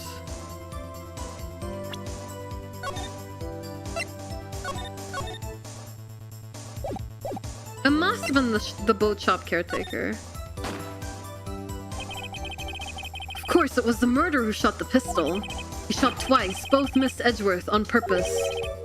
Wait a minute. Yes? Why would he shoot twice if he didn't mean to hit anyone? So the camera would trigger. Details. Know this, Mr. Wright. The moment you run out of explanations is the moment you lose. Tell us why the murderer had to fire twice. To create a witness. I believe he shot twice to create a witness, Your Honor. Create a witness? The murderer lifts his pistol and fires one shot. That ensures that anyone who heard the shot would look at the lake. Indeed, Miss Hart did exactly that after hearing the first gunshot. Next, the murderer waits a bit and then he fires again. Then, he jumps into the lake. The murderer jumps from the boat himself, leaving the pistol in the boat behind him. I see. To someone looking from the edge of the lake, it would appear that one of the men on the boat had shot the other. The murderer didn't know about the automatic camera, of course. That's why he shot twice to draw attention to the boat. Once you realize that, everything falls into place. The boat shop caretaker swam back to his shop. Then he put Mr. Hammond's wet coat back on the body and threw the body into the lake. This is what happened, Your Honor. These are the events that transpired that night on Gourd Lake.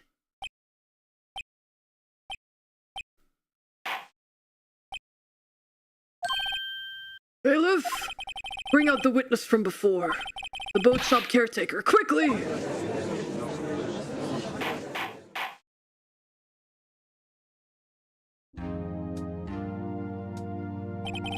Very well, while we are waiting for the caretaker, I would like to ask the defendant, Miles Edgeworth, a few questions. Mr. Edgeworth, please take the stand. Larry actually did it, the madman.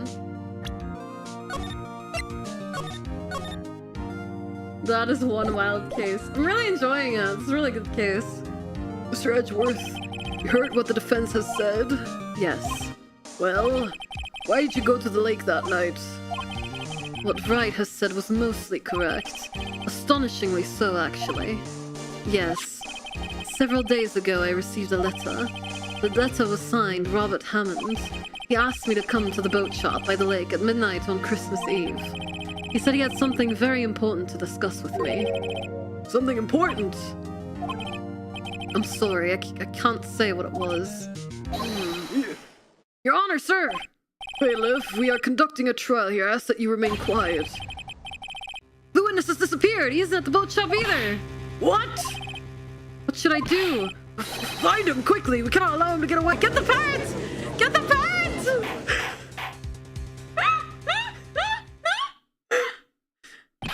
Sir Von Karma, your witness has disappeared! A search warrant has already been issued. It goes without saying that I cannot declare a verdict under these circumstances. I will extend this trial until tomorrow, the final day allowed. I request that the police department utilize all its forces to find that witness. Am I understood? One more thing. Just who is that boat shop caretaker? I think his identity has become very important to this trial. I want him, and I want to know who he is. Very well. Court is adjourned. Pirate has a fake passport and is fleeing the country. Yay, Nick, you did it! Yeah, well, at least we got out from under that guilty verdict. And what about Larry? That was something else. Even Von Karma didn't know what to do with his testimony. Larry really helped us out. Sure, once I sifted through his unique testimony. Still, he did save us. I just wish our cases weren't so down to the wire all the time. I know what you mean. Sometimes I feel like it's us. It's us on trial instead of our clients. Hey, Edgeworth. Mr. Edgeworth? Did you say something? Don't look so pained. I mean, it looks like you're probably going to get off the hook. You try to smile just a little. Relax. I'm sorry, but I fear it's not over for me yet. What do you mean? Right. There's something that's been troubling me for a long time now, and I don't know whether or not to tell you. Edgeworth! No, there's so little time left.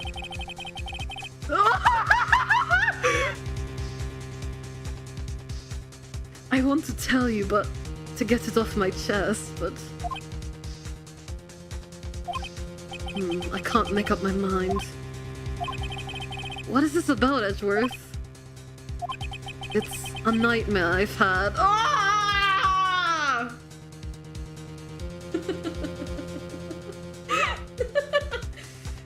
Boo!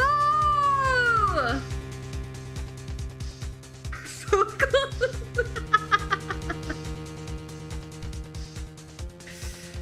It's a nightmare I've had. A memory of a crime that I committed. Crime you committed? A memory of a murder. Don't hit me with the to be continued. Oh!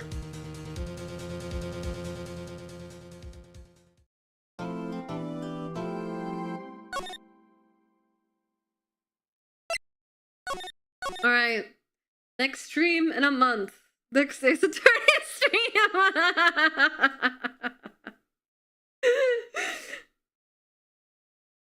I have this nightmare where I'm on a boat and I shoot a man a little past midnight.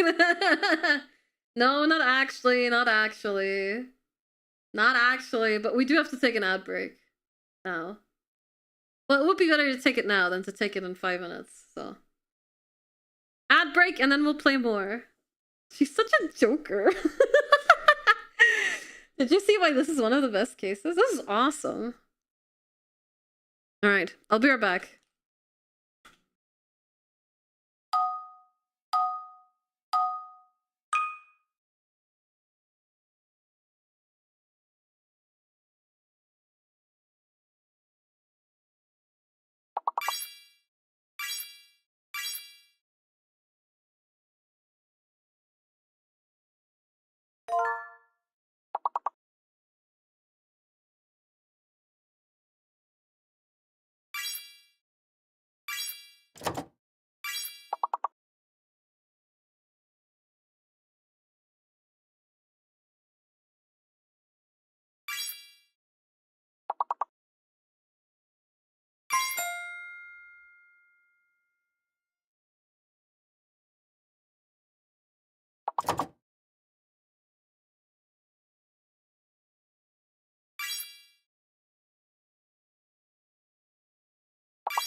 Hello, I'm back.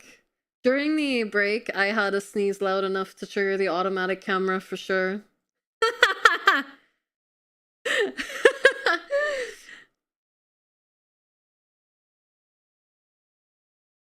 Welcome back, thank you. Alright, I think we already saved. I'm gonna save again, just be safe. Good color for shooting a man. Listen, it happens. October 27th, Wright and Cole offices. What's Mr. Edgeworth talking about? A memory of a crime that I committed. A memory of murder. Do you really think Mr. Edgeworth killed? I don't believe it, not Edgeworth. Some painful memory has been troubling him recently. But he'd never take someone's life. Never. Nick! Yo! How's everyone doing? What do you think of my performance today? I had him swooning in the aisles, huh, Maya? Swooning? Me? Oh, yes, I do remember feeling faint. Right on! Tell me the truth. It was like love at first sight, right? Right, Nick? Huh? Me? Well, maybe my heart skipped a beat or two. I think you can do better than that. Come on! I said Edgeworth in there, dude! Edgy! You guys should be bowing before me. Yeah, bow before your hero! Alright, you really helped out in the trial today. You did! If you weren't there, Larry, I'm sure Sir Edgeworth would have been found guilty. But seriously, Nick, that boat shop caretaker guy is pretty suspicious. But Edgy ain't off the hook yet. You're just by the mood, Larry. Hey, I'm just a guy sitting in the audience, you know? From where I was sitting, Edgy seemed pretty edgy. I mean, can you really know he's telling the truth about that night? Nick? I don't know. But what I do know is I'm going to believe in you two until the end. Us two? Edgeworth and who else? You mean me, right? Nah, he means me, right, Nick? Yeah, you, Larry. Not me? Today's my birthday. Oh, happy birthday! Rats! We are the rats celebrating in another birthday bash. CSI, it's your birthday today. Cake and ice cream are on their way. And CSI, you've been such a good goon this year. Open up your gifts while we all cheer. Yay! Happy birthday! I hope you're having an amazing day. But why you, Larry? Huh? Actually, yeah. Why me, Nick? Enough with the silent treatment. Nick, how do you trust Mr. Edgeworth so much? I mean, he's changed recently, true. But when we first met him, he was kind of a jerk, don't you think? I didn't know him back then. Back when he wanted to become a defense attorney. Wait, was that when you two were classmates? Yes, in grade school. They saved me, Miles and Larry. They saved me and I'll never forget it. That's why I became a defense attorney, you know? What? Floor dump? Hey, Larry, what's he talking about? Huh? Oh, sorry, I kind of forgot. Okay, Nick, out with it. I'm going to hear the story today, and that's final. Okay. It's kind of a long story, so hang in there. It was the very end of 3rd grade. I was on trial, a class trial. A class trial? Got a really tasty cookie for my mom and sour gummies for my little brother. Aw, that's sweet. Hope you enjoy them. Phoenix, Edgeworth, and Larry have the blowjob trio.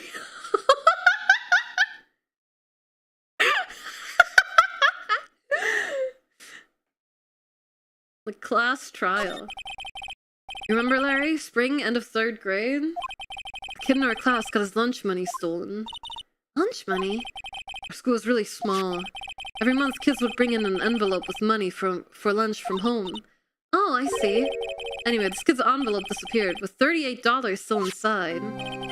Oh yeah, now that you mention it, I do remember that.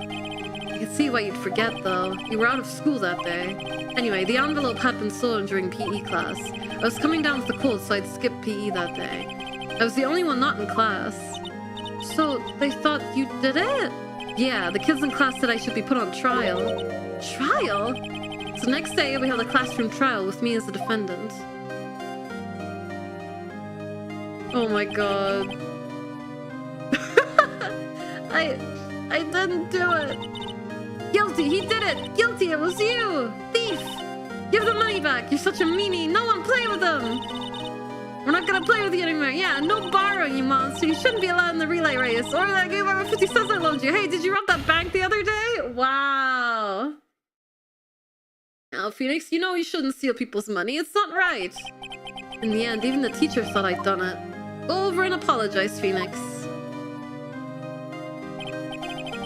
I didn't know what was happening. I was so sad, I couldn't stop crying. Everyone was staring at me like I'd done it. I tried to apologize. I went to where the boy whose money had been stolen was sitting. That's when it happened. You shouldn't have to apologize. Wait, no, British. You shouldn't have to apologize. The only thing that belongs in a trial is evidence. Anything else has no place. You should all be ashamed. Amateurs. Miles? He's wearing a little bow tie. It wasn't you who stole my money, was it? No. Then you shouldn't apologize. Everyone's been shouting you did it, but no one has any proof.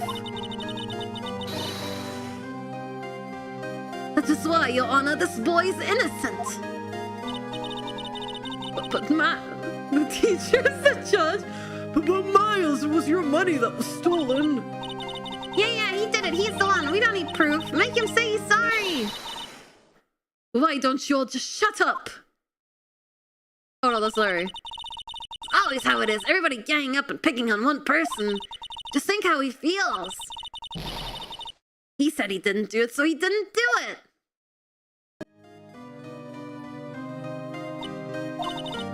Very well, I will replace the money myself. This class trial is over.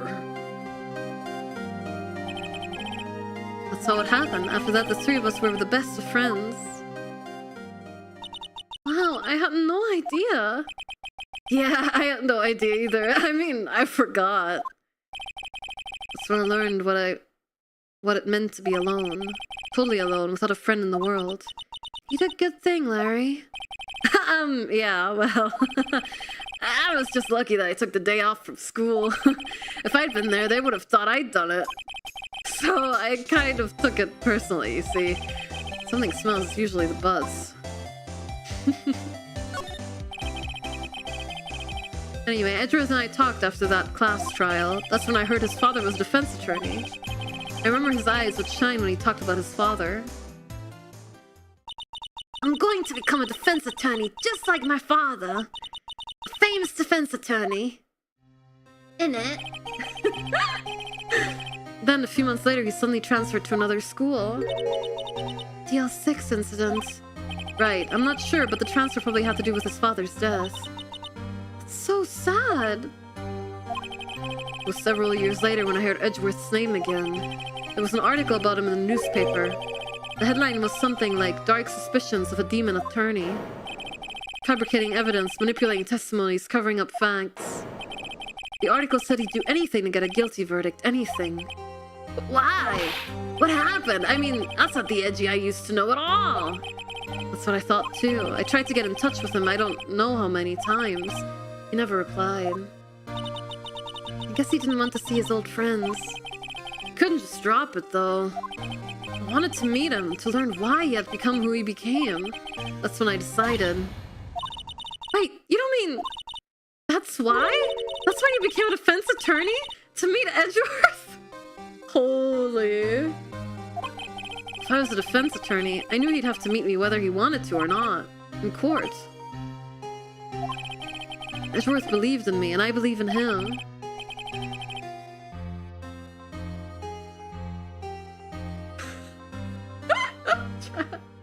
He's in pain and no one's on his side. I'm the only one who knows the real Edgeworth. Oh my god!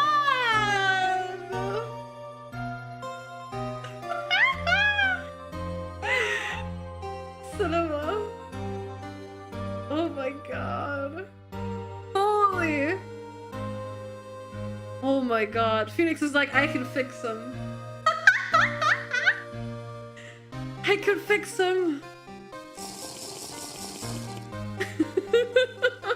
Thank you for the hydrate.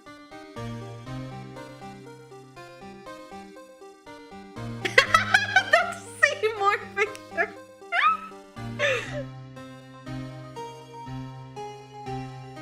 I'm the real one who knows, the real Edgeworth. I'm the only one who can help him.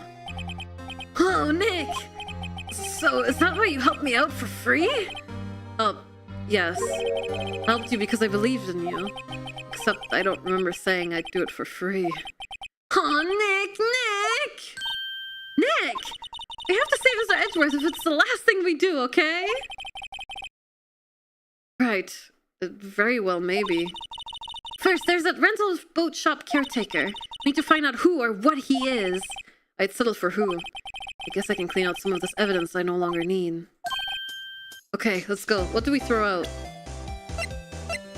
Some photos. And the map. Okay. Okay, let's go.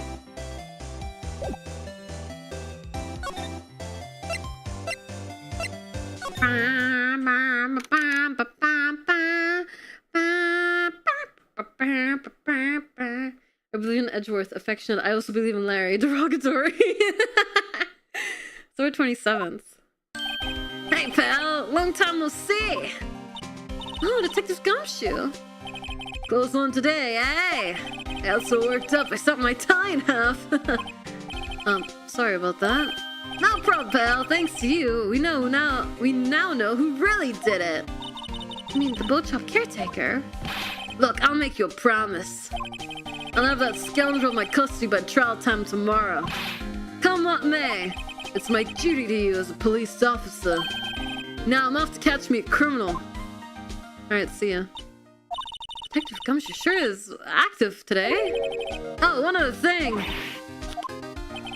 No one can go into the woods today. Woods? Are a lot of us camping? The woods are off limits to camping, and apparently the park ranger found out. He got pretty mad, no one can go in for a while. I guess Lotta's in a lot of trouble. Anyway, I'll be seeing you tomorrow. God, I love Gumshoe. Me too. Gumshoe sooner.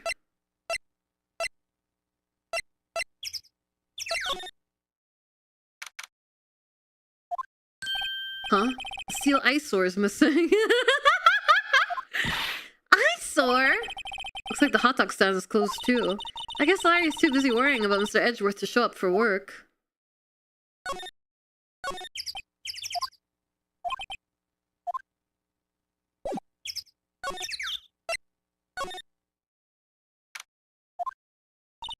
The old caretaker got away. Yep. I never imagined he might be the real murderer. And I'd know that clearing of the throat anywhere. Hello. What might you be doing here? Up for a walk, hmm? Ah, the days of my youth. Like the scent of fresh lemon, you see. Mr. Grossberg! This is not time for idle reminiscing. Mr. Edgeworth's trial ends tomorrow. That is true, yes. But from what I saw of today's trial, Edgeworth should be fine, right? Well, I'm not so sure about that. Oh, what do you mean by that? Well, I'm not too sure. If you find anything out, come by my office at once. I may be able to offer you some assistance. Thanks, bye. What do you think Mr. Grossberg once was doing here anyway? Who knows? Oh, Polly! Somebody's home. Hello, Squawk? Hey, it's Polly! I wonder where your owner's gone, Polly. Hello, Squawk? Can't believe he'd run off and leave his poor parrot to fend for herself. Hello, Squawk? What if it's a robotic parrot and not a real parrot? What's up, Poop? Might be Poop. Maybe I should take care of Polly, Nick? Though I shouldn't just kidnap her. The police know about her anyway. Should I do something? Okay. Sorry, Polly. He says I can't take you. Right, now the bird's going to hate me. The fishing pole looks expensive. Maybe you should bring it to Detective Gumshoe. Don't you think the caretaker would mind? Well, we can just leave him the metal detector in exchange. Maybe we'd better not. Everything's cold. Looks like he didn't turn his heater on. I guess he hasn't been back here since the trial. Ah! What's wrong? Huh? Oh, never mind. What? Tell me. Just when I saw the TV, I remembered. They're showing a Pink Princess special this week. Oh. See, that's why I didn't want to tell you. Where's the safe? Is the safe? It reminds me, Nick. Holly here knows the number to the safe, right? Yeah, that's right. Holly, what's the number to the safe? 1228. Squawk? Let's open it, Nick. Come on. I'm sure there isn't any money in there. Aww. But hey, it keeps it locked, right? So there must be something of value in there. I'm not so sure. Okay, Nick, let's see what's in there. I guess there might be a clue or two. The only thing here is a letter. A letter? Aw, boring. There's no name or signature on this thing. It's handwritten in very precise, clear letters. Get your revenge on Miles Edgeworth. Edgeworth. Nick! Why would Mr. Edgeworth's name be on here? How should I know? I'm going to read the whole thing. Get your revenge on Miles Edgeworth. It also says this is your last chance. Now is the time to get revenge on the 2 men who ruined your life. The rest of the letter goes on to describe the murder plot in detail. How to kill Robert Hammond and frame Edgeworth. Calling Edgeworth out to the lake, getting on the boat, firing twice. This is exactly what I figured out today in court. It's all here in perfect detail. What do you think it means, Nick? I don't know, but it looks like there are instructions for that caretaker. When he killed Robert Hammond and called out Edgeworth, he was following instructions. But who could have written that letter? And what does it mean to get revenge on Miles Edgeworth?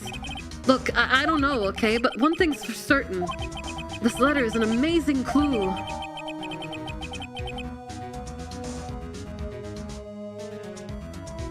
Letter from the safe. Get your revenge on Miles Edgeworth. This note details the murder and setup. Letter from the safe added to the court record. There's nothing left in the safe. I wonder why the caretaker didn't take the letter with him. He left in a hurry, right? I don't think he came back here after the trial. Doesn't look like he used this kitchen much. You're right. I guess the whole pasta restaurant thing was a lie. What, you thought he was telling the truth? Say, Nick, don't people usually put pictures of fish up on the wall to boast about them? Yeah, I guess so. You mean pictures of fish they caught, right? Right, but don't all the fish in the wall here look really puny to you? Well, you know what they say. You should have seen the one that got away. Except the one that got away from us was the caretaker. And we did see him. Why do I feel like we're having 2 different conversations here? Well, I think that's it. Can we...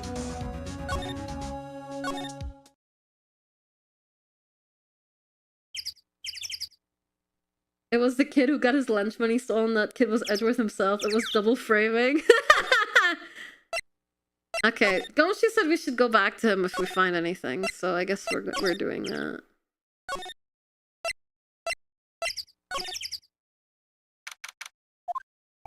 Looks like Detective Gumshoe hasn't gotten back yet. Gumshoe won't be coming back today. Oh, really? He said there was some guy he had to arrest by tomorrow. Boat shop caretaker. Shout something about catching him if it's the last thing I do, pal. Good luck, Gumshoe. Those are the detective desks. There are computers and files on each one. Funny, they're a lot tidier than I expect. I guess detectives don't spend a lot of time at their desks. That must be one of the detectives. He's mumbling something to himself. Please, think about what you're doing, Jolinda. Don't take my Tommy away from me. No! Is he writing a book? Must be doing image shredding for a nasty divorce argument. Oh, I see. This must be the chief of the detectives here. He's glued to his computer screen. What? That's not possible. The world ended yesterday? He must be reading predictions for the future on someone's homepage. Hey, is it the police department's mascot? That's a blue badger. It was my idea. I made it. It's my mascot. I see. How nice. Tomorrow I'll present him before the department at last. We're going to make sure they know how much people like the blue badger. Smile. Look as grim as always. Mr. Edgeworth, I heard the story about the class trial. Class trial? What do you mean? You don't remember? No, I don't. The lunch money was stolen, wasn't it, in 3rd grade? Lunch money? Oh, right. Yes, I seem to remember something like that. Nick, I think you're the only one who really remembers. Well, it probably only really mattered to me anyway. Mr. Edgeworth, didn't you know? That trial was the reason Nick became a defense attorney. Ridiculous. Gee, thanks. That said, it does sound like the kind of thing you'd do. You haven't changed a bit, have you, Wright? So simple to a fault, even. Well, maybe, yeah, but I think you changed too much, Edgeworth.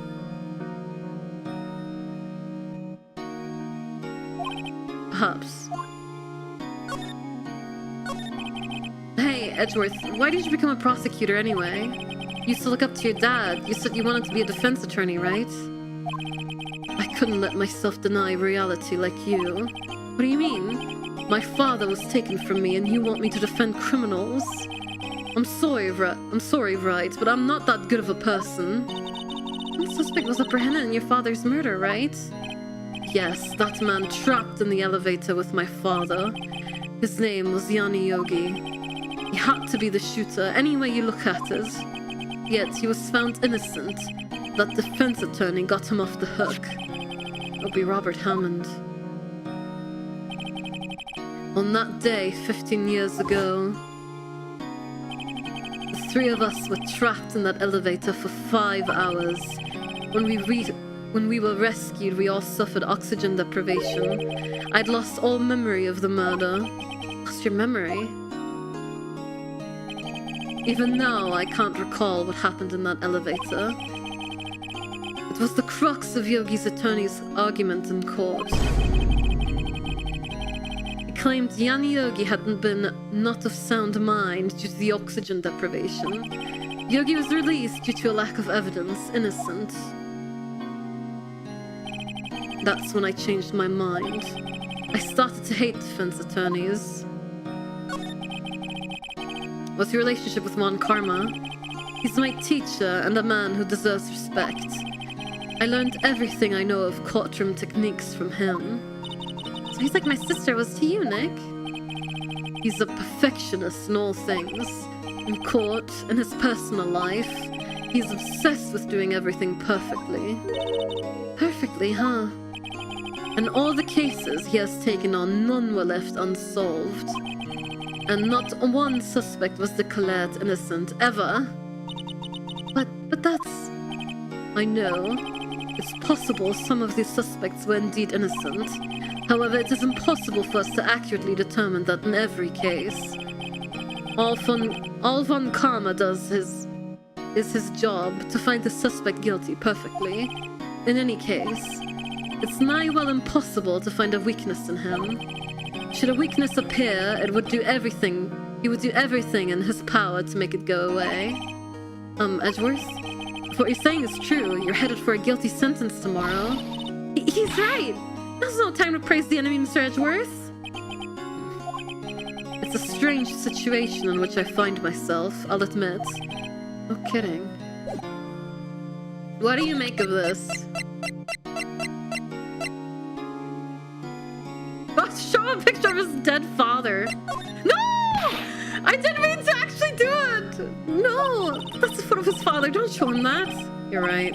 But probably it's a good time to dredge up those memories. What is it? Nothing. Huh? My mouse wheel scrolled! It was an accident!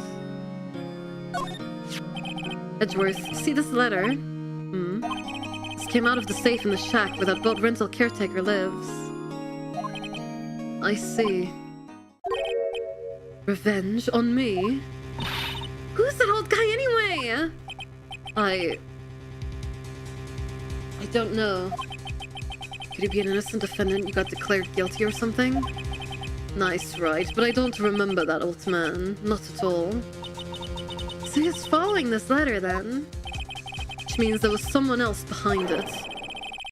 Now is the time to get revenge on the 2 men who ruined your life. 2 men, meaning myself and Robert Hammond. It also says this is your last chance. Last chance. Wait, maybe he's talking about the statute of limitations and the DL6 incident. Wait.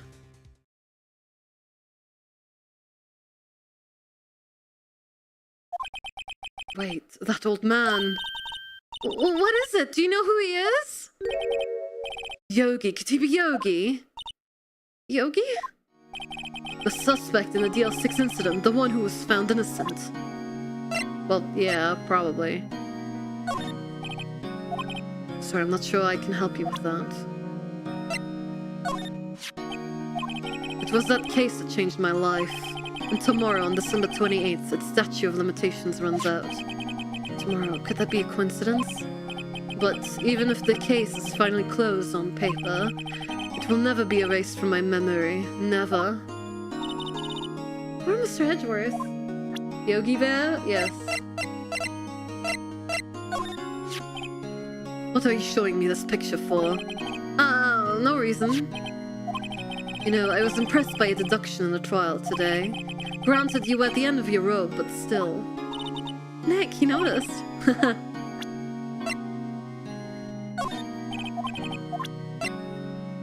Anything else?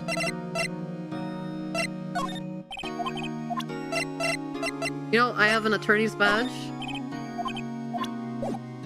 Fine. And Yogi was the court bailiff at the time. We just happened to be in that elevator together 15 years ago.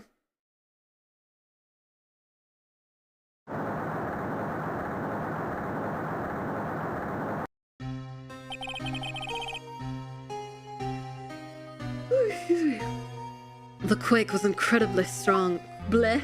Incredibly. Before I knew it, everything was dark. We were there for so long, it felt like forever. The air thinned, and the darkness closed in on us in that little box. We became unsettled. Help! I can't breathe! Quiet, I said quiet! You're not making this any easier! I want to get out! Help! Get us out! Don't shout, you'll just eat up more oxygen!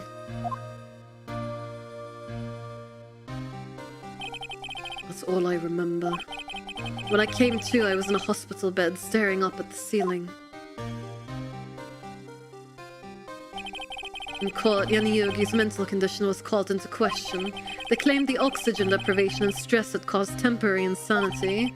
In the end, the claim passed the court, and Yogi was found innocent. But isn't that strange? This letter tells him to get revenge on Edgeworth. Why would he want to take revenge on you? Right. Yeah? There's something that's been troubling me these last few days. I didn't know whether or not I should tell you. You mean the nightmare? It's a nightmare I've had. A memory of a crime that I committed. A crime you committed? A memory of a murder. I think the time has come to tell all. For the last 15 years, I've had the same dream almost every night.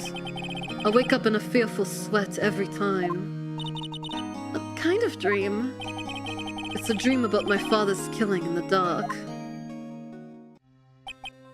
Ow! I can't breathe! Quiet! I said quiet! You're not making this any easier! I want to get out! Help! Get us out! Don't shout, you'll just use up more oxygen. I can't breathe. You're using up my air. What? Stop breathing my air. I'll stop you.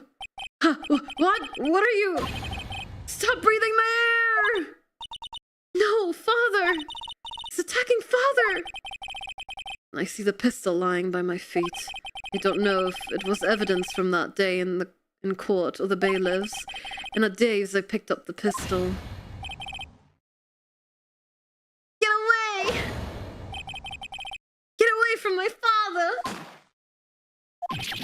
Wah! Huh? And with that scream, I wake. It is a bone-chilling scream. A scream that has rung in my ears for the past 15 years.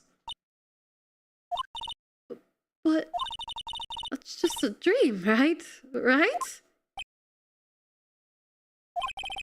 That thought is the only thing that's kept me sane for the last 15 years.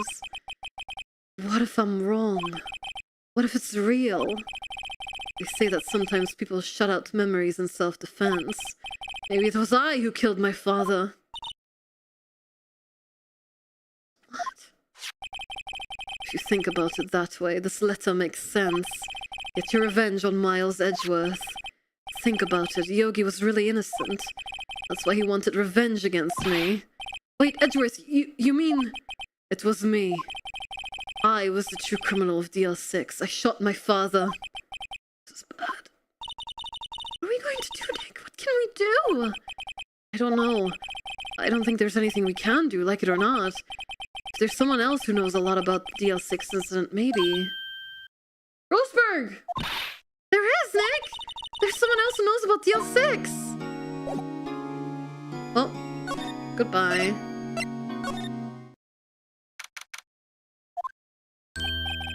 Mr. Grossberg. Yeah, hello there. What's wrong? You look troubled. No kidding! I can't believe you're not! My. Just calm down and tell me what's happened, hmm? It's Mr. Edgeworth, he...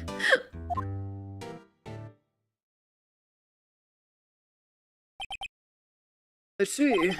So Edgeworth dreamt he shot his own father. It's only a dream. I wonder... What? If that's the case, then why do you two look so troubled, hmm? Well... Also consider this. Yogi quite certainly holds a deep grudge against Miles Edgeworth. So deep he'd want to frame him for murder. This leads me to surmise that Mr. Edgeworth's dream was not a dream, it was real. As you imagined. Miles Edgeworth threw the pistol to save his father. The pistol fired and the deed was done. No! I don't believe it! Yogi was suspected of murder and his career as a bailiff was irrevocably wrecked. Thus he sought revenge on Miles Edgeworth. This was his last chance, of course, with the statute of limitations so close. What do you know about Edgeworth's father? He was a defense attorney without peer. It sounds trite, but it's true. Well, he may have had one peer now that I think about it. Your mentor, Mia Fey. My sister. Gregory Edgeworth was very disapproving of Mr. Von Karma's techniques. That's no surprise. Von Karma's an extreme man. Forged testimonies and evidence are nothing to him. The result, he has a perfect win record in court. To beat him, Gregory Edgeworth tried to call attention to his methods. And? He lost. And died in despair, as it were. I see.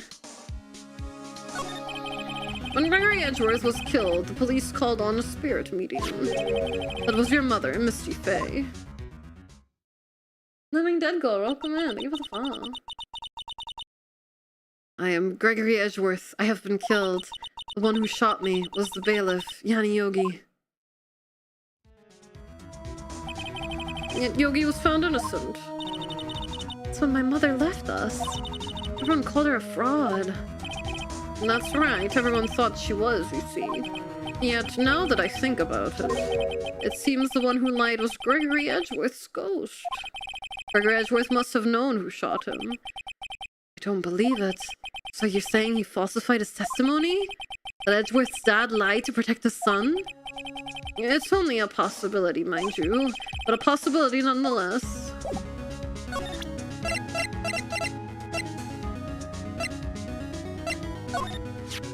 Oh, so this is the letter? It does seem that Yogi was following this letter when he killed Hammond. But why kill Robert Hammond? Hammond was a skilled defense attorney, but he defended clients not for their sake, but for his own. Huh? His own sake? He never trusted his clients, that one. The only thing he trusted was his own ability. But he got his client found innocent, so why should it matter? Actually, my dear, it's quite different. He won that innocent verdict for no one but himself. Yugi was a free man, but socially he was ruined. Huh? You'll understand soon enough. Wait, what is it? This letter. I've seen this handwriting somewhere before, a long time ago.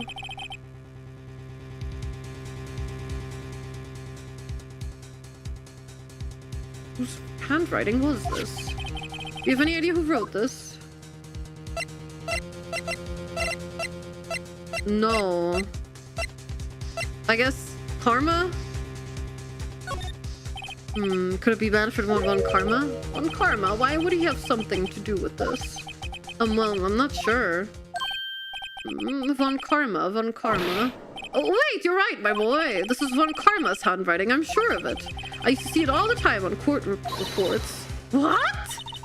But that means the one who told Mr. Yogi to kill was... Correct. Manfred von Karma himself.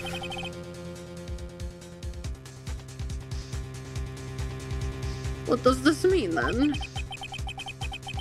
Why would von Karma want to frame Edgeworth?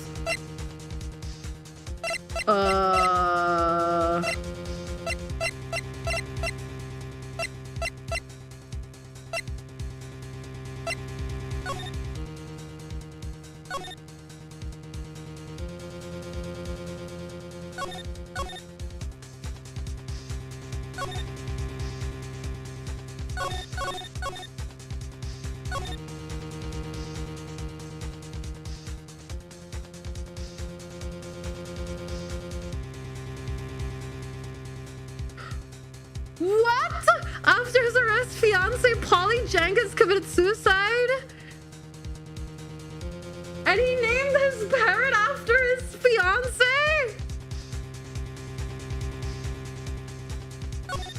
My god.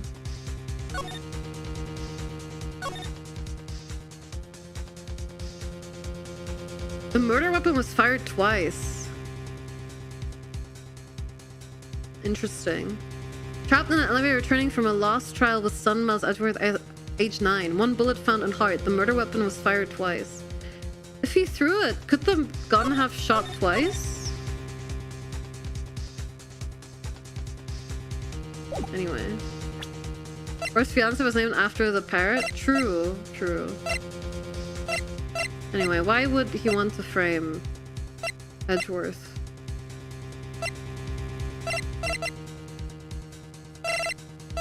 I don't know.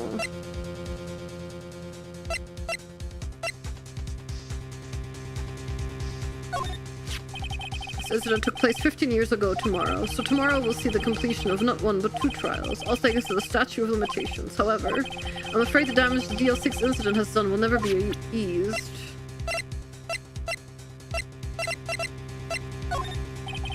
Quite sorry, I have nothing to say concerning that. Gregory Edgeworth. He was a gifted man. His death was truly a loss. I wonder what would have become of Von Karma were he alive. No doubt about this is Von Karma's handwriting. He was following Von Karma's instructions when he killed Hammond. But why kill Robert Hammond? Hammond was a skilled defense attorney, but he did for his own sake. Okay, actually my idea is quite different.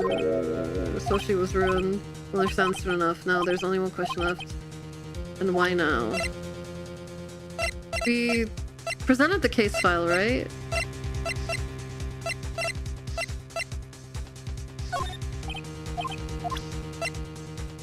Maybe we're missing something.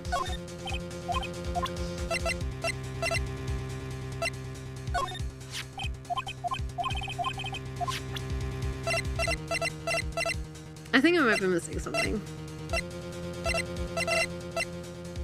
I don't know why we still have the metal detector.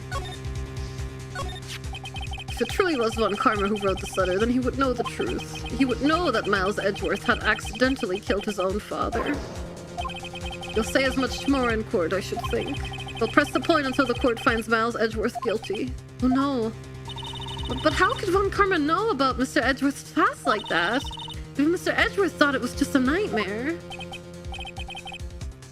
That I do not know. Yet I do know that Von Karma is both persistent and a perfectionist. He may be seeking to satisfy a grudge against Gregory Edgeworth by hurting his son. What do you mean? It was 15 years ago. Von Karma met Gregory Edgeworth in court, and Von Karma did win.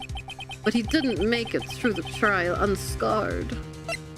Oh? What happened in the trial between Edgeworth's dad and Von Karma? Von Karma got the guilty verdict he wanted. He won the trial, but Gregory Edgeworth accused Von Karma of faulty evidence. And though he lost the trial, Mr. Edgeworth's accusation stood. Faulty evidence? It was the only penalty Von Karma has ever received in his career as a prosecutor. Gregory Edgeworth dealt a blow to his perfect trial record. Ah, I see. How? It must have been quite a shock for Von Karma. He took a vacation for several months after that, you see. Vacation? Yes, an unusual event for the man.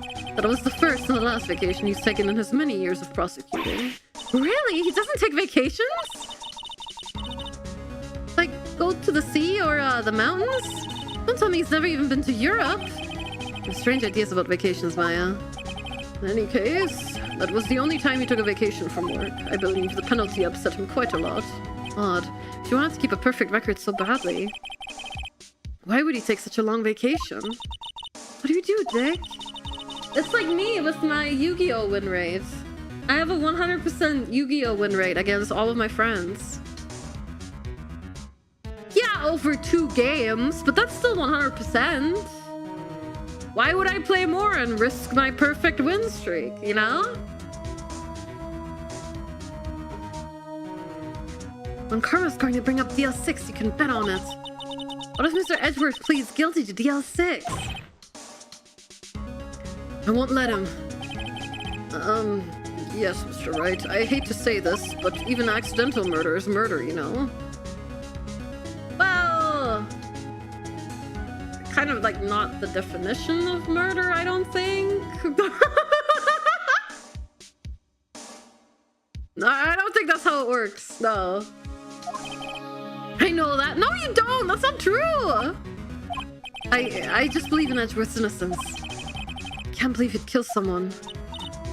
But Nick, Mr. Edgeworth admits it himself. His father must have lived to protect him from beyond the grave.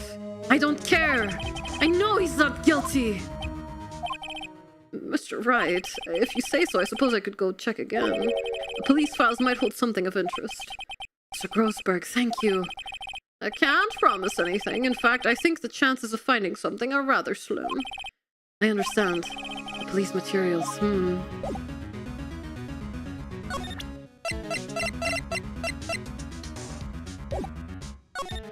Okay, goodbye.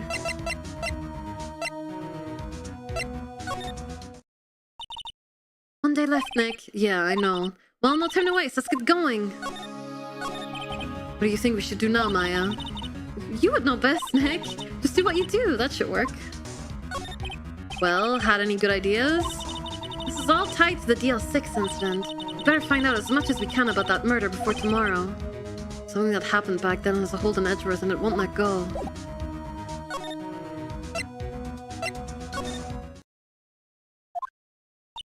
There's hardly anyone here. Everyone must be out looking for the old guy, Yogi. Ah, it's you. I don't think Gumshoe will be coming back today. He's staying out late looking for someone. It's like Detective Gumshoe's pounding the pavement for real. We were wondering if we could check out the records room again.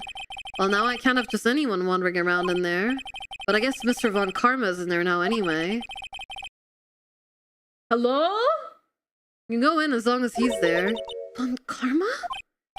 Yes, he just arrived actually. Von Karma's in the records room. Nick, let's hurry!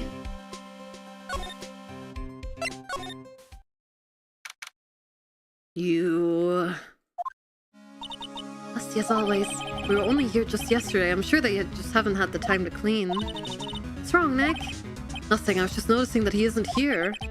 Von Karma. The drawer's open! Huh? One of the drawers here is open. Someone must have been looking in it recently. The label says unsolved cases evidence. Unsolved cases. Nick! The file for DL6 is completely empty! What? What are you doing in here? Ah! You know, it's awful! Esteban Karma! You... How do you know my name? What? What? Huh? Have we met? Huh?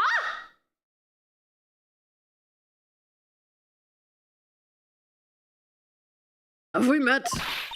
What are you saying? We see each other every day, don't we? We're Miles Edgeworth's defense team. The defense team? I beg your pardon. You see, I rather remember defense attorneys. They're like bugs to me, need those things to be crushed. Oh, never mind. I can see how this guy was Edgeworth's mentor. I thought there was another twist incoming, but no. Mr. Edgeworth is your student, right? A romanticist who still can't shed that veneer of amateurism. Just like his father, always second-rate. Mr. Von Karma, you had an axe to grind with Mr. Gregory Edgeworth, didn't you? Me, a grudge against a mere defense attorney? Why? Because he dealt a blow to your otherwise perfect trial record? So you did, but what I don't get is, why did you take his son under your wing afterwards? The son of your most bitter rival? That, my dear attorney, is none of your business. Tomorrow will be the last day of this trial. It's been a while since I've had a defense attorney last this long. Still, you will lose in the end. Miles Edgeworth will admit his own guilt. His guilt of 15 years ago, you mean? You're quite the researcher. You've done your homework so well, then certainly you must understand. You know what Miles Edgeworth will tell the court tomorrow. You're right. Someone Karma is going to bring up DL6 in court tomorrow. Hey, how do you feel about this piece of incriminating evidence against you? Mr. Von Karma, have a look at this. This was you, wasn't it? You instructed Yanni Yogi to commit murder. Yanni Yogi? How many years has been since I've heard him called by that name? He's a fool. I told him to burn it after he read it. So you admit it! You wrote Mr. Yogi this letter! Yes, my dear defense attorney. Thank you for taking the trouble to bring it to me. You saved me from a lot of needless hassle. What? Nick, what is that thing? Stun gun for self-defense, usually.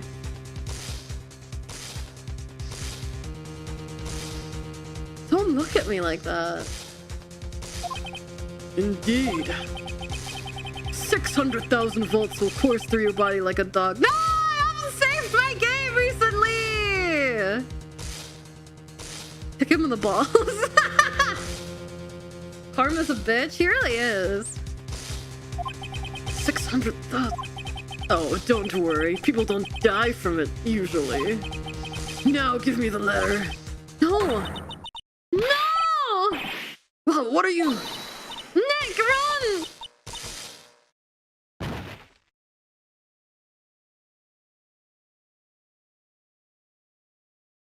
Big money, we can sue him now! Rebozo? Maya! Out of my way. Ah!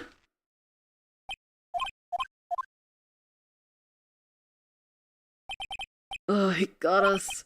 Letter's gone, of course. He took the DL6 evidence, all of it.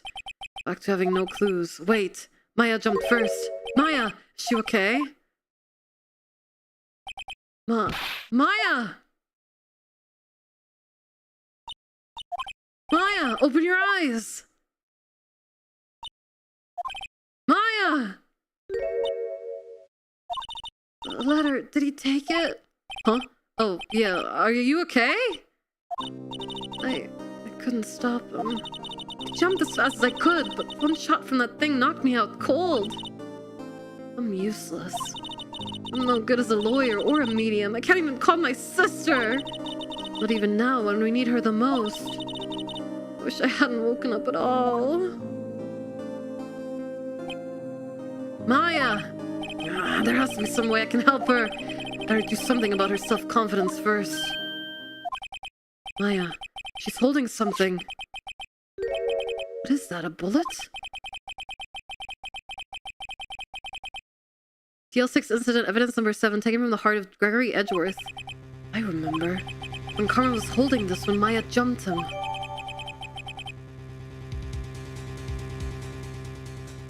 They did say 2 shots were fired as well. TL6 bullets stashed in pocket. I'll prove it to you, Maya. You're most definitely not useless. I'll prove it to you in court tomorrow.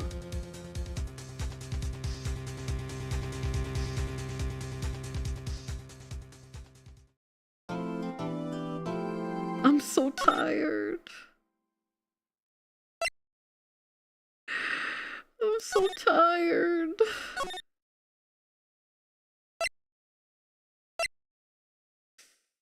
Oh. To be continued. You're like halfway through the case. My god. Well, I don't think we were planning on beating the case today anyway. Sheesh.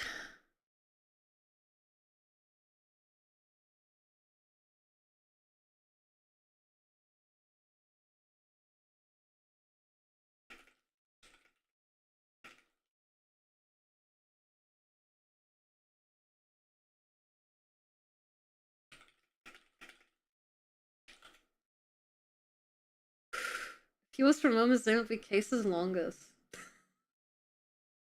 Bigus Dickus. Okay.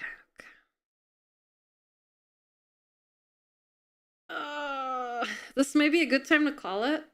Do you think we could beat the case next stream? Or is it gonna be 2 more streams?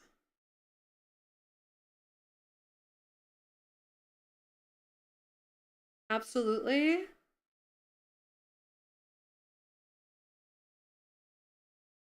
Okay. Oh, is it gonna be the finale of the game? Ooh!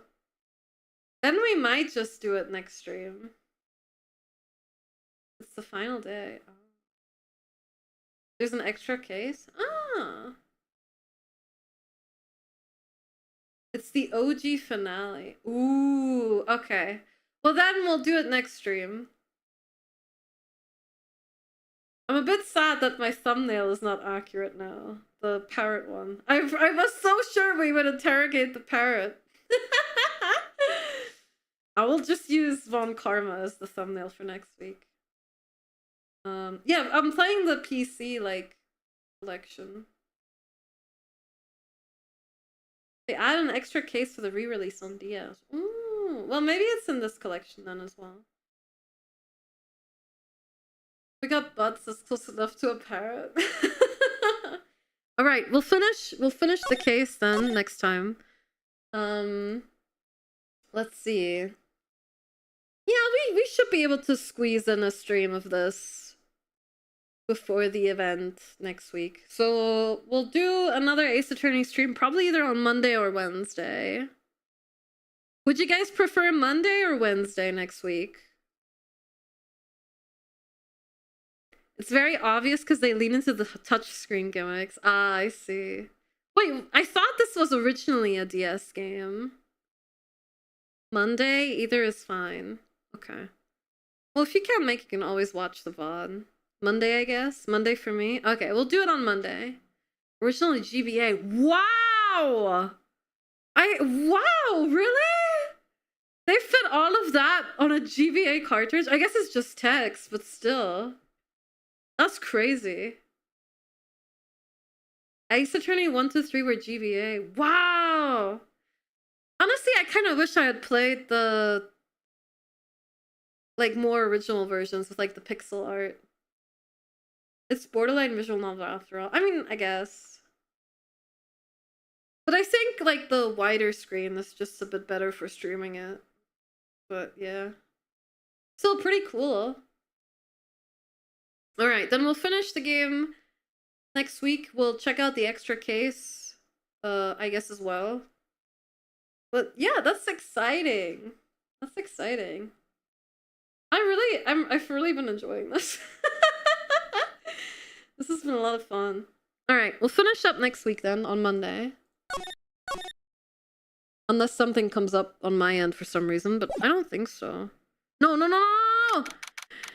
Oh! Get me out. Title screwed me. Judgment Day is next week, not today. We should put... Now you understand why we were so excited after Ghost Trick? Ghost Trick was so much fun too. I wish this game had like puzzle mechanics like Ghost Trick though. As wacky as they were. I thought you were about to accidentally finish the game. No, we'll do it next week. I'm a bit tired. I was working on the music video for the cover all day, so I'm pretty exhausted. But yeah, we'll finish it up on Monday next week. We'll check out the extra case either then or at a future date, but yeah. Just be aware that now every December 24th, you're now obligated to retweet that screenshot of Phoenix. I will, don't worry. I'm in the know now. This was so fun. Alright. Thank you all for coming. There will be another stream tomorrow in the early afternoon, actually. No, actually it's not early afternoon. In the afternoon. 3 p.m. BST. If you want to see what that is in your local time zone, either check the schedule tab below or on Discord. We're gonna do a really short check-in stream with Tomodachi Live because it's Kieran's birthday stream in the evening. So we're gonna do a short stream on Friday. We'll check in on our Miis in Tomodachi Live. We'll chat for a bit. And then we'll all go and raid Kieran and support Kieran on her big day, okay? Okay. Now, let me find someone we can raid for today. Also, don't forget to check out the fundraiser thing on Twitter and Discord. Next Friday, we're gonna do a fundraiser for my big rebrand. Check it out. Oh, someone died. Goodbye.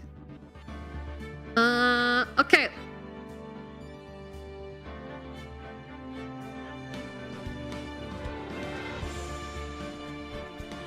For today, let's raid Coral. It's been a little while since we raided them. And yeah, I'll talk to you guys tomorrow afternoon.